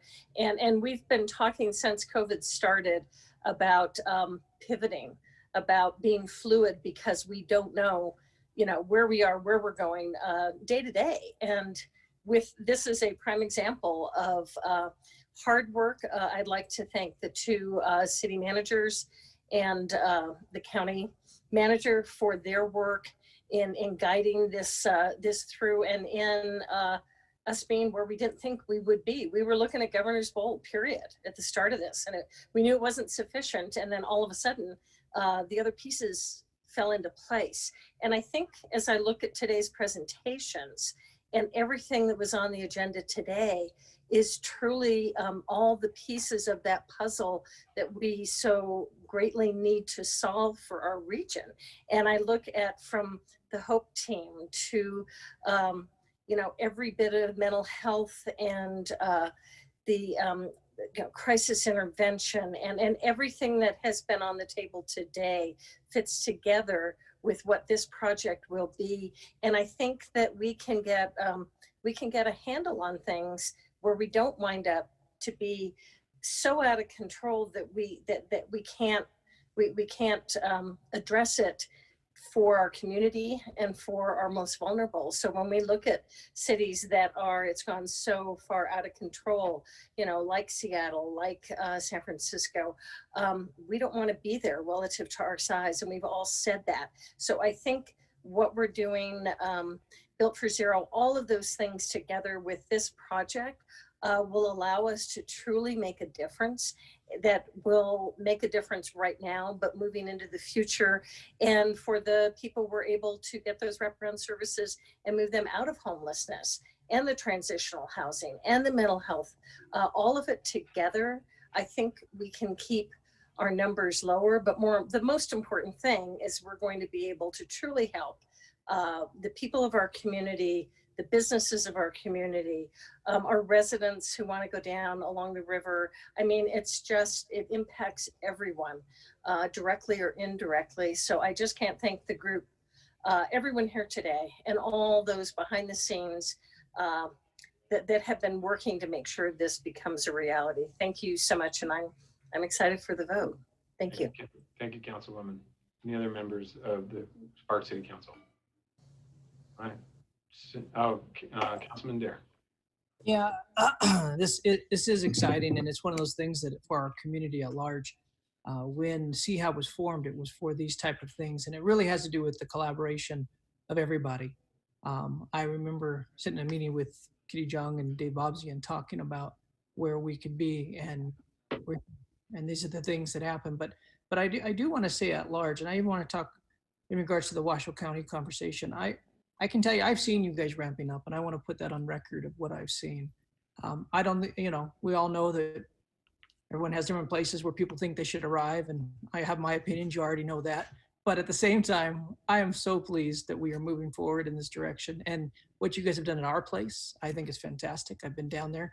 I think we've made some huge strides, and we'll get there as a region. We're not alone. We're going to do this together as much as we can. And I think that's, as Eric Brown, County Manager, mentioned, that is what some of our Built for Zero gets to help us do, help us start to make some definitions and some lines. And so I just tell you, I appreciate the camaraderie. I appreciate us coming together and batting for those who can't do it for themselves sometimes. We want to help our most vulnerable. So this is crucial. It will help our region at large, and it's exciting. So we have a lot more things to work together as CHAB, and people don't know, we don't always agree. If you don't know that, watch our CHAB meetings. We have to talk, we work through things, we have a lot to go through. But I would say at large to the community, I just want to remind everybody that, again, we can step up and do this, but we need everyone at the table. All those letters of support we got, I sure appreciate it, and we will be reaching out and asking for your help as well. We need our community to continue to work together. So thank you. Look forward to future CHAB meetings. This is one step on a mile road, but this is a big one. Thank you, Councilman. Any other members of the City Sparks Council? All right. Thank you very much. What's that? Can I help in? Can I help in? Yes. Chairman? Sorry. Definitely want to just. Sorry, Don, I lost you. There you are. There you go. Go ahead, sir. No problem. I just wanted to thank Ms. Jardin for asking my question before I could ask it, and just get that on the record, because that was a question of mine. And I think it's so awesome that we all love our individual communities, but this meeting right here, I know I'm one of the freshmen of the public service, but seeing all of us come together for the benefit of not only Sparks, not only Reno or Washoe County, but we're in this together. As much as I love Sparks, I love our whole community. I know all you guys do too, and I think that's what's really neat, is just coming together and having this. It's an important day for all of us, and thank you all for contributing, and all of us, getting along. We have our differences, but today we are one, and that's what it's all about. So thank you. My apologies, Councilman. Thank you for the comments. All right. Moving on, we'll move to Washoe County Commissioners. Commissioner Jung, I have you signed in. Commissioner Jung, *6 to unmute. Hi there. I did it. I Gotcha. *6. Thank you. Thank you, and thank you, all of you leaders in the community. This is unprecedented, I would say, since I've been here for 21 years.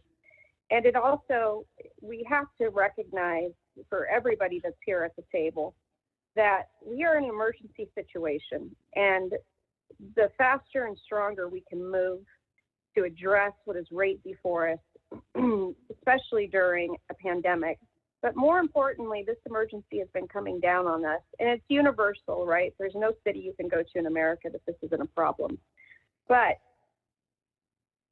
you have demonstrated, every one of you collectively, and it is true, we don't all agree on how we are going to address something that is so much bigger than all of us, yet affects every one of us in some way or the other, or for the grace of God could end up like that, but for the grace. And I think what's most important, and I hear it especially from Mayor Sheevy, but Mayor Lawson and my chairman has been unwavering in putting together our place, which, by the way, when it was first presented, I was a little bit hesitant because it was a new model. It's very heavily data driven.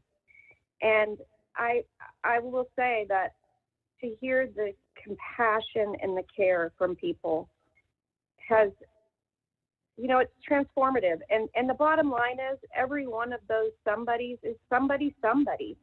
And we have to remember that. And I know sometimes we don't want to look at it because it scares us that it's somebody, and we might have a somebody there one day. So I think it's terrific. I know that what had to go on behind the scenes between three strong personalities, the two mayors and the chairman, as well as three dedicated public servants, which are our county and city managers. I know that there is way more that I know nothing of, but I will tell you from the deepest depth of my heart, I am so grateful for you. And I'm grateful for you to do that heavy lift. And in spite of whatever all of us might think is the right solution, we can't keep sitting around talking about a solution. We must all pull together and drop the jurisdictions and take care of those that cannot rightfully take care of themselves. They have a right to joy in this world as well,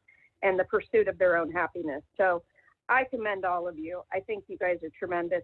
The Reno Housing Authority, thank you for stepping in and being so innovative. I know this is not your normal option. And Councilwoman Bybee, I agree with you. Being nimble is more important now than ever. And when we get opportunities, this is not the time to fight about the details and discretions or lack thereof. We are in a crisis situation, and to disperse people all over the community and chase them all over, not providing proper toilets, not providing garbage cans, not providing water, is completely a recipe for massive disaster. So I commend it. I'm in. Whatever you need me to do, you know I will be there, and I'm restating that again. And bravo to Sparks with your progressive policing. It is an awakening, and you guys get all of you up here on my Brady Bunch screen. You should see how cute this is from home, you guys. You guys look like the Brady Bunch. I am so proud of all of you, and I thank you. I thank you so much. And it truly is, it's not just one of us, it's all of us. So thank you, Mr. Chairman. Thank you, Commissioner. Madam Vice Chair Burkfiedler. Thank you, Mr. Chair. I'm sorry I still can't get up on screen. For some reason, they've cut me off, but that's okay. You don't need to see me. You know what I look like. So just let me make a couple of comments here. As you know, I am 100% in favor of doing whatever we can to protect the homeless and to get them into a place where they can be and be safe and be protected. Oops, sorry. And so I think you all also know that I totally support the Governor's Bowl and the purchase of this property so that we will have a place to move the homeless men population out of the immediate downtown area, so that we can continue to develop our downtown as a business area and a good community area. I support all of this. I have no opposition to any of that. But I do need to know where the county is going to get the money from for the 69% operating fees. I'm not worried about the purchase fees. I think we can figure that out. I think we'll find a spot for that. But I am very worried about ongoing maintenance and 69%. Where's the county going to get that? We don't have that in our budget right now. And that's a significant amount of money. We are putting a significant amount of money into It's Our Place. Now we're going to agree to put a significant amount of money into the, what are we calling it? The CARES location or the CARES facility or whatever we're calling it. Now we're going to put a significant amount of money into that. And I think the citizens who have been calling me all day on this issue want to know where we're going to get the money. And the county commission has not discussed this yet. There are some thoughts out there. We could increase the GST, but that is a significant amount of money that would go to each and every citizen who has expensive cars that they're going to pay considerably more for, or who owns farming equipment. And those people all live in unincorporated county, and they're going to have to pay this additional fee on every one of their motor vehicles. So is that really, do we really want to say to people who live in Incline Village and people who live in unincorporated portions of Verdi and people who live in the unincorporated portions of the North Valleys and up in Gerlach, oh, you get to pay to maintain the facility for homeless that the county is not managing? I think City Councilwoman Breckus asked an excellent question. If we're going to pay the predominance of the money for maintenance, why is the county not the controlling entity on this property? I think there's some questions here that are really questions that the citizens of unincorporated Washoe County have a right to know the answers to. And I sit on the commission for a very short period of time, and right now I'm really glad that time is short, because I don't think we're being fair to the citizens of Washoe County who are going to pay for this without having any input into how it gets paid. Now, that's my position. But I'll tell you very frankly, you know me well enough to know how important the homeless situation is to me. You know me well enough to know that I fought tooth and toenail to get Grant Denton on as quickly as I could to clean up the river and take care of the homeless on the river. And I have been 150% supportive of It's Our Place and getting everything done there and taking care of all the issues that have been beneficial to that Amber Howell has worked so hard on. That doesn't change with this situation. I fully understand the need, but I really have questions that aren't getting answered here. Thank you. Thank you, Madam Vice Chair. And I know we have Manager Brown to answer some of your questions in regards to the financial situation going forward. Manager Brown. Can you hear me? We can, sir. So to the commissioner's question, the majority of the costs for that are in this cost sharing agreement are covered by our traditional funding means, and I think that's set forth in the interlocal agreement. We are using CARES Act funding this year to make up the difference. Your point is well taken that going forward, we don't know that we will have CARES Act funding. And what I would say is we know that because we've already seen it this year, there will be potentially increased costs as homeless populations increase. We've already seen that. I think all of you know that we've had the month we opened Our Place, we were virtually full, and we had to, we're making moves to add additional buildings. But I think, so to answer your question, we have it covered in the near term. Will we have to identify other sources within either the county or other grant programs to fund it long term? Yes, because this is a new set of expenses that we have not had before.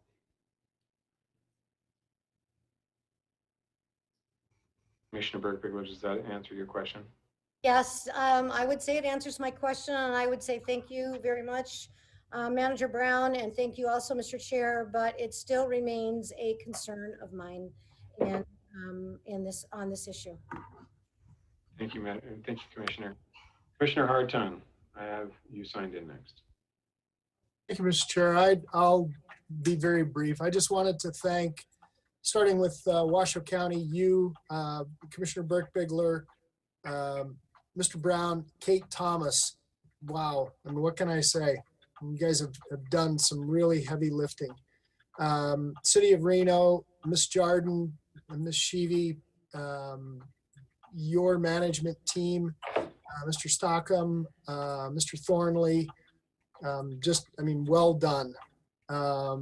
City of Sparks, Mr. Dare. I don't know who else serves at the City of Sparks, but I really appreciate all the hard work, and just want to say thank you. Thank you, Mr. Chair. Thank you, Commissioner. I appreciate that. I'm going to round out the comments and then we'll get right into the voting portion of this.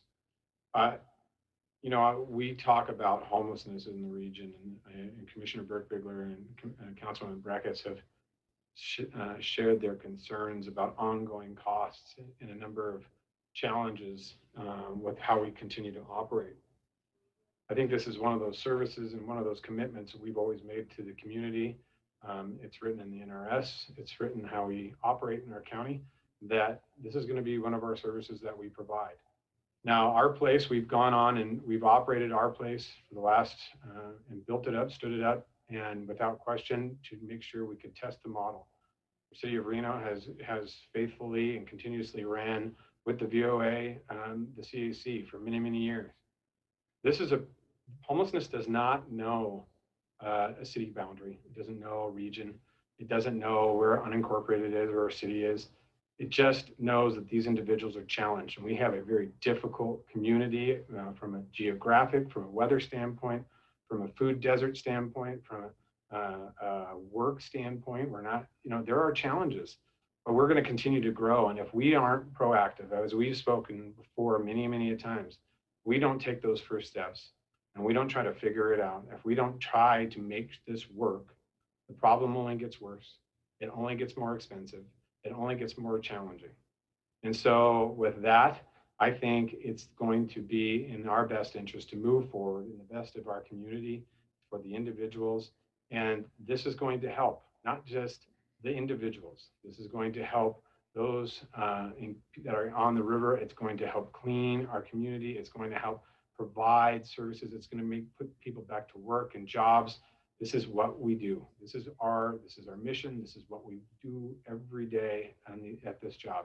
So with that, I will close my comments. I want to thank my Director of Human Services, Amber Howell, and my Assistant County Manager, Kate Thomas, my County Manager, Eric Brown. I wanted to thank City Manager, Doug Thornley, and the staff of the City of Reno. I want to thank City Manager Neil Kreutz and his staff. It's truly not the individuals on the Brady Bunch screen you see in front of you that do the hard lifting every day. It is the individuals behind the scene that are building these contracts, that are dealing with these people, that are meeting these needs time and time again. And so without those individuals, we would be lost. And I want to thank them from the bottom of my heart because of the work that they've done over the last 3 years to make this come to a true fruition. So what I'm going to do now, I think we've all had an opportunity to speak today and share our concerns, our sentiments about this issue. I'm going to start off with Washoe County Commission. And Mr. Watsby, I'll pull me over if you need, but what I'm going to do is take this as a block vote for items 11, 11.1, 11.2, 11.3, 11.4, and 11.5. We are going to take action on all of those items in a block vote, and I would make a motion that we move to approve all of those items as posted in the agenda. Second. I have a motion. Mr. Chair, Yes, Mr. Chair, my only question is that at least 2 of the items are Reno only, and they don't require the county commission to take Correct. action on. My mistake. Thank you, sir. So the county commission only would be taking action on all items 11.1, 11.2, and 11.3. I would amend my motion. Seconder agrees. Okay. We have a motion from the chair, a second from Commissioner Hartung. I believe right now I have 4 commissioners on Zoom. I'll call for the vote. All those in favor signify by saying aye. Aye. All those opposed? Motion carries unanimously with Mr. Chair? Madam Commissioner Burke-Bigler. Thank you, sir. I would just say I'm voting aye because this is such an important issue, but I am doing it with some reservations because I'm worried about long-term operating costs. So I just put that on the record. Thank you, sir. Thank you, Commissioner Burke-Bigler. Chair, All right. did we hear from Commissioner Jung? We did. I got an aye from Commissioner Jung. Thank The you. only commissioner not voting tonight was Commissioner Herman. I did not hear her and I do not see her on the phone. unless Commissioner Herman, if you're there. All right. With that, I will turn it over to the City of Sparks. I would just have a quick question for our attorney. Can we do a block vote like that? We've never done that. Or do we have to take each individually?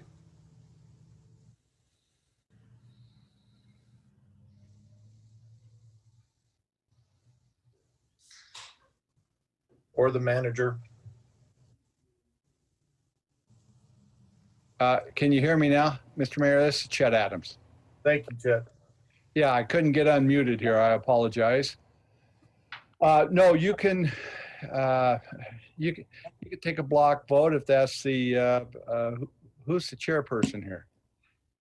I am Sir Chet Adams. This is Commissioner Lucy. We're allowing each individual entity to vote as they see fit. Well, traditionally, the City of Sparks votes individually on this. So if, with your indulgence, sir, I would rather they do it that way. Right. Whatever the mayor would like and is acceptable with the City of Sparks. Thank you, sir. Let's just keep with tradition. Can I have a motion for item 11.1? Sorry, I got tongue tied. I can't see it. Can I make a motion on 11.1? I have a motion from it looks like Councilman Dare, and then Councilwoman Bybee raised her hand as a second, I believe. I can second that motion. Okay. All those in favor signify by saying aye. Aye. Aye. Aye. Motion carries unanimously. Motion for 11.2. I can make a motion, Mr. Mayor. I move that the City of Sparks approve agenda item 11.2. Looking for Mr. Anderson. Thank you. Any further discussion? All those in favor signify by saying aye. Aye. Opposed? Motion carries unanimously. I'm looking for a motion on 11.3.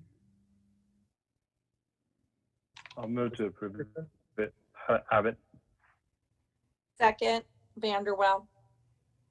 Okay, got a motion by Abbott and second by Vanderwell. Any further discussion? All those in favor signify by saying aye. Aye. Aye. Motion carries unanimously. Thank you. Madam Mayor. All right. Thank you so much. Madam Clerk, can we take, what do you want us to do? Individually or one? You give me direction. Madam Mayor, I would prefer, if it is the pleasure of the body, to just take one motion for all items 11.1, 11.2, 11.3, 11.4, and 11.5 with one motion would be sufficient for my record. Okay, thank you so much. This is Councilmember Breckus. Excuse me, this is Councilmember Breckus. Yes. Madam Mayor, I did not get, nor did I direct my questions to the other items.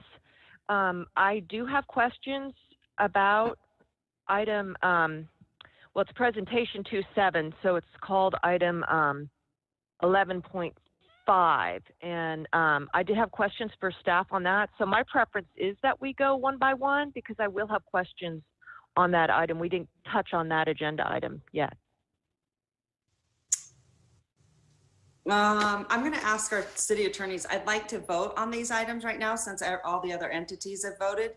And then you could, I don't know, I'm trying to figure this out. How do we do this? Thank you, Madam Mayor. Carl Hall, City Attorney. I would prefer that we took individual votes on each item. And then if we wanted to have discussion after a motion and a second on item 11.5, then Councilmember Breckus could ask her questions. That'd be my preference. Thank you. Okay. With that being said, direct me here, Madam Clerk, and then have Councilwoman Breckus ask her questions, and she gets 2 minutes. Okay, Madam Mayor, with that, we will look for a motion for approval from item L.1. This is acceptance of the presentation from Arlo Stockham that was given.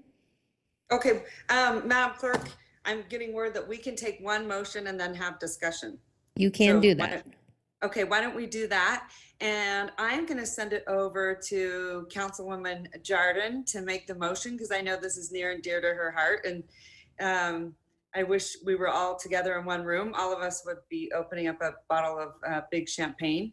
And so I just wanted to make it very special for someone that made it very special for all of this to happen. And that's Councilwoman Jordan. Take it away.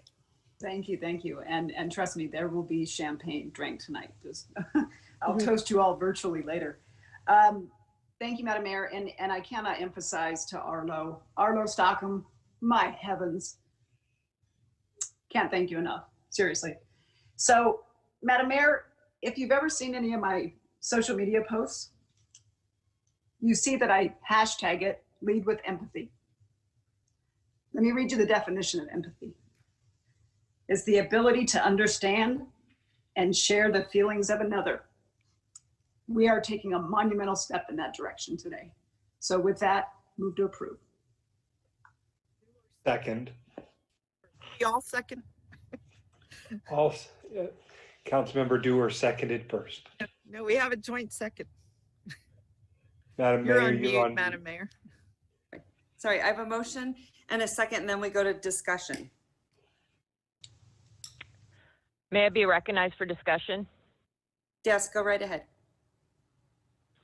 Okay, so 11.1, the first item, overview, accepting the report, I can support that.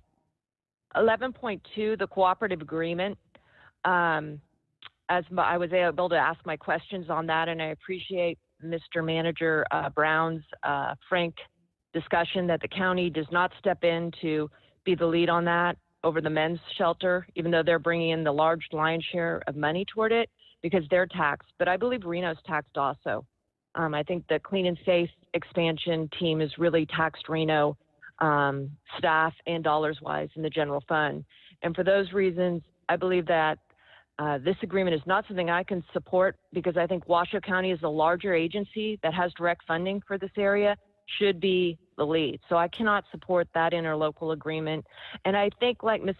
Burke-Bigler said, who I appreciate, introduced the more ongoing operational costs, which I think are very wise to bring up, and the opportunity for funding, which she brought up, which has not been identified as part of this expansion of services, are good points. But I think they also point to the role that the county should be stepping up to and should be baked at this point before we go into the expanded 11.2. And I also think in terms of what she brought up, this should not be in any way interpreted as a lack of approach or desire to be involved and solve these issues. I think in some degree, wanting a more complex, nuanced, 360 program design shows a great interest in it to make sure that it's done right. And I don't see that with 11.2. With 11.3, I can support that, and I don't have any questions. Now, 11.4 is the Governor's Bowl purchase that we've already taken action with at the council, and I did not support that. And I continue to not support that. I understand that CARES Act money has become available for hard costs under a time frame, but I think the expansion into a super shelter and sheltering is not the best approach that we need to address this issue at this time. I think we need a service approach, and I think we need transitional housing now. I think that we need physical sites that are fully supported by the services, and there's not identification of what those wraparound services will be at this point. So I'm not supporting this as our approach to addressing the immediate needs of the unsheltered population, the moving over and building another super shelter. And I also raised concerns about Rena's capacity to manage this one because frankly, I don't think we've had the best track record of managing over at Record Street. With 11.5, I have tremendous concern about that, and I do have a question. 11.5 is buying a property adjacent to the Governor's Bowl or in the vicinity of the Governor's Bowl and the Tumwa property.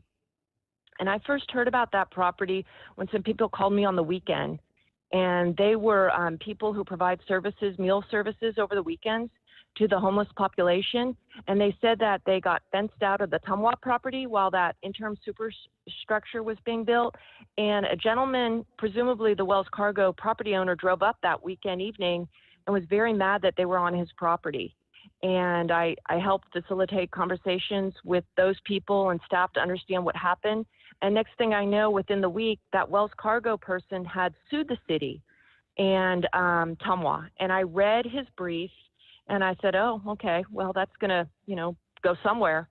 And I've heard both in client meetings over at Tumwa and at Reno that the purchase of Wells Fargo is an outcome of a settlement of that lawsuit. And I even have notes that Mr. Thornley told me in inquiry that, yes, that is a settlement discussion. But I also understand that CARES Act dollars, which RHA and Reno are bringing to buy that property, are not available for settlement costs. And I just like clarification on that. Is this a settlement, an outcome of a settlement? Because I've been told it is. But then I've also been told now, as I'd inquired, that it's not a settlement. And I also, and I watched the CHAB all summer and all their discussions, and this Wells Fargo property was never part of the concept of the super shelter facility. And so I really haven't had satisfactory answers of why this property is being purchased for $11 million, other than the fact that it's part of a settlement agreement. All right, thank you, Councilwoman Breckus. So if there's anyone that wants to jump in, let me know, but I have a motion and a second. I'm ready to move on. Am I going to get an answer from staff? This is not part of a settlement agreement. It's not. Okay. And thank you, Councilwoman Breckus. I guess we had this conversation at council before, and I think when you have a shelter that has 95 beds, I don't know how you can say we can't do this. And I feel like, again, it was so critical for all of us to look towards the bigger vision. And this is something, since we have all been, on our bodies for 6 years, I know everyone, it's probably the majority of us have been, that we've all struggled with the way that the shelter was a drop-in and cannot hold the capacity. And I would agree with you that transitional housing is needed desperately. And so it is our opportunity to finally provide that and do it in a comprehensive way. I don't think, anything will ever be absolutely perfect, right? But at the same time, I think now is the time to make sure that everyone in our community has a fighting chance. And if we don't do this, we will leave them behind. So I appreciate your perspective. I always have. I just, disagree that if we don't look at the long-term vision, this population is not going anywhere, and people that will always be in need is not going anywhere. This is, something that isn't new. So I appreciate your comments. And again, I want to say thank you to everyone on this meeting today, because I know we've been sort of pushed to talk about it much sooner than later, but we've all been actually talking about this for a very long time. This is kind of long overdue. And in some ways, there's a silver lining here that we had an opportunity to do this. It's not a matter of if, it's a matter of when. So I just want to say thank you to everyone and all your hard work. And Arlo, I can't thank you enough. Councilwoman Jordan is right. I know you didn't sleep for probably weeks and months, and you just did a phenomenal job. So if I don't tell you that, I'm so sorry, but you're amazing, and appreciate everything you've done. And this really is going to change how we provide services in our community for a very, very long time to come. And it's way overdue. So thank you so much. Anyway, you've got your question answered. We're going to move on. I have a motion and a second. All those in favor say aye. Aye. All those opposed? I vote no. Okay, good. Motion carries. Thanks, City Council. Love you guys. You're amazing. Thank you for the support for our community. Wonderful job. Thank you, Madam Mayor, and thank you all boards. I do appreciate it. That concludes our discussion and voting on item 11. We did take public comment at the front end of item 11. So Madam Clerk, we are on to item 12. That is correct, Mr. Chair. This is general business, council, commissioner updates, manager announcements, or anything for future agenda items. There will be no action taken on this. Mayor Lawson. Yep. I would like to put on for a future meeting that we look at creating some type of an appeals board for the district health department. At this particular time, and as we've seen in years and years past, there's no way when a decision's made at the health department to appeal it. You can appeal your sewer bill, you can appeal a parking ticket, you can appeal everything in the world, but you can't appeal a decision from the health board. And I think that's something that we've neglected for a long time, and I think we need to make a discussion on how we make that a more fair issue. Thank you, Mayor Lawson. We will move that for a future agenda for a current meeting. Anything further from any of the members of either of all three bodies? I am not seeing anything at this time. This is Christopher Dare. I'm sorry, Councilman Dare, go ahead. I want to thank everybody. I mean, what an amazing meeting we've had, and I look forward. I do hope that we have more in these meetings. I think there's a lot of things we do as a region, and sometimes we're piecing it together instead of having this kind of conversation. So that would be a strong encouragement, and I do back up that we approach and really take a look at health department. I serve on the health department. There are things that at times are frustrating, and I'm trying to figure out how to best make sure that it represents what our cities and our region needs as we go forward. Thank you. Thank you, Councilman Dare. I do appreciate that. Any other council members or commissioners on the phone that would like to add at this time? Just thank you for your leadership, Mayor Lawson, on this. I think this is it definitely needs to be a discussion, and I appreciate you bringing it forward. Thank you. Thank you. Okay.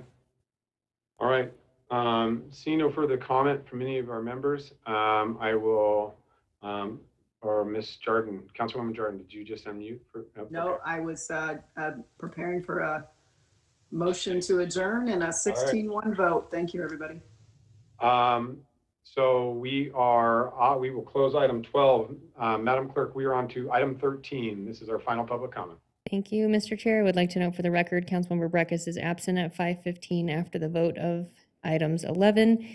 Moving on to general public comment. This is reserved for items either not on this specific agenda or items that were comments that were received after 4 p.m. the business day before our meeting. It should be noted for the record that we did receive letters in support of item 11. They were received after 4 p.m. However, were submitted to council and commission prior to their vote, so you were able to see them, though they are put into this category. We did receive a letter in support of the CARES campus from Brian Sandoval. Additionally, letters were received in support from Charles Albright, Mark Holcomb, Dr. Rick Spruill, Jim Wellborn, Jeremy Jones, David Fiore, John Creelman, Evie Shannon, Tanya Hayes, Jeff Church, Ann Peterson, Mr. Phillips, and Janet, no last name. Additionally, we received voicemails from Charles Albright, in addition to the letter, and Dr. Charles Manscroft. These are all in support of the previous item, however, received after 4 p.m. Those have been submitted to council and commission and are part of the official record. With that, Mr. Chairman, turning it back over to you and all three entities to make your final motion of the day. Thank you, Madam Clerk, and thank you for all your work today. This has been I know this is not easy to do these types of meetings with especially this many elected officials and bodies, but you have done a stellar job today. Ashley Turney, you are a wonderful clerk. Thank you for all your work, and City of Reno for hosting this meeting tonight. We do appreciate that. With that, I'm looking for a motion to adjourn from the County Commission. So moved, Hartung. I'll second that motion. We have a motion and a second. All in favor, signify by saying aye. Aye. Aye. All right, we are adjourned as a County Commission. Thank you very much, everybody. All right, City of Reno, give me your favorite motion. So moved. I have a motion and a second. I also want to thank all of you for staying on. Unfortunately, some council members jumped off early, and I just want to, it just kind of shows you who's staying at the table and who's dedicated. And the ones that jump off early, everyone put their heart and soul into this and spent their time here. So I want to say thank you for all your dedication. I love you guys. You're amazing. Okay. I have a motion and a second. All those in favor say aye. Aye. Opposed? Motion carries unanimously. Adjourned. In Sparks, we do this a little differently. We say, we don't take a motion for this. We just we say, do. we're adjourned.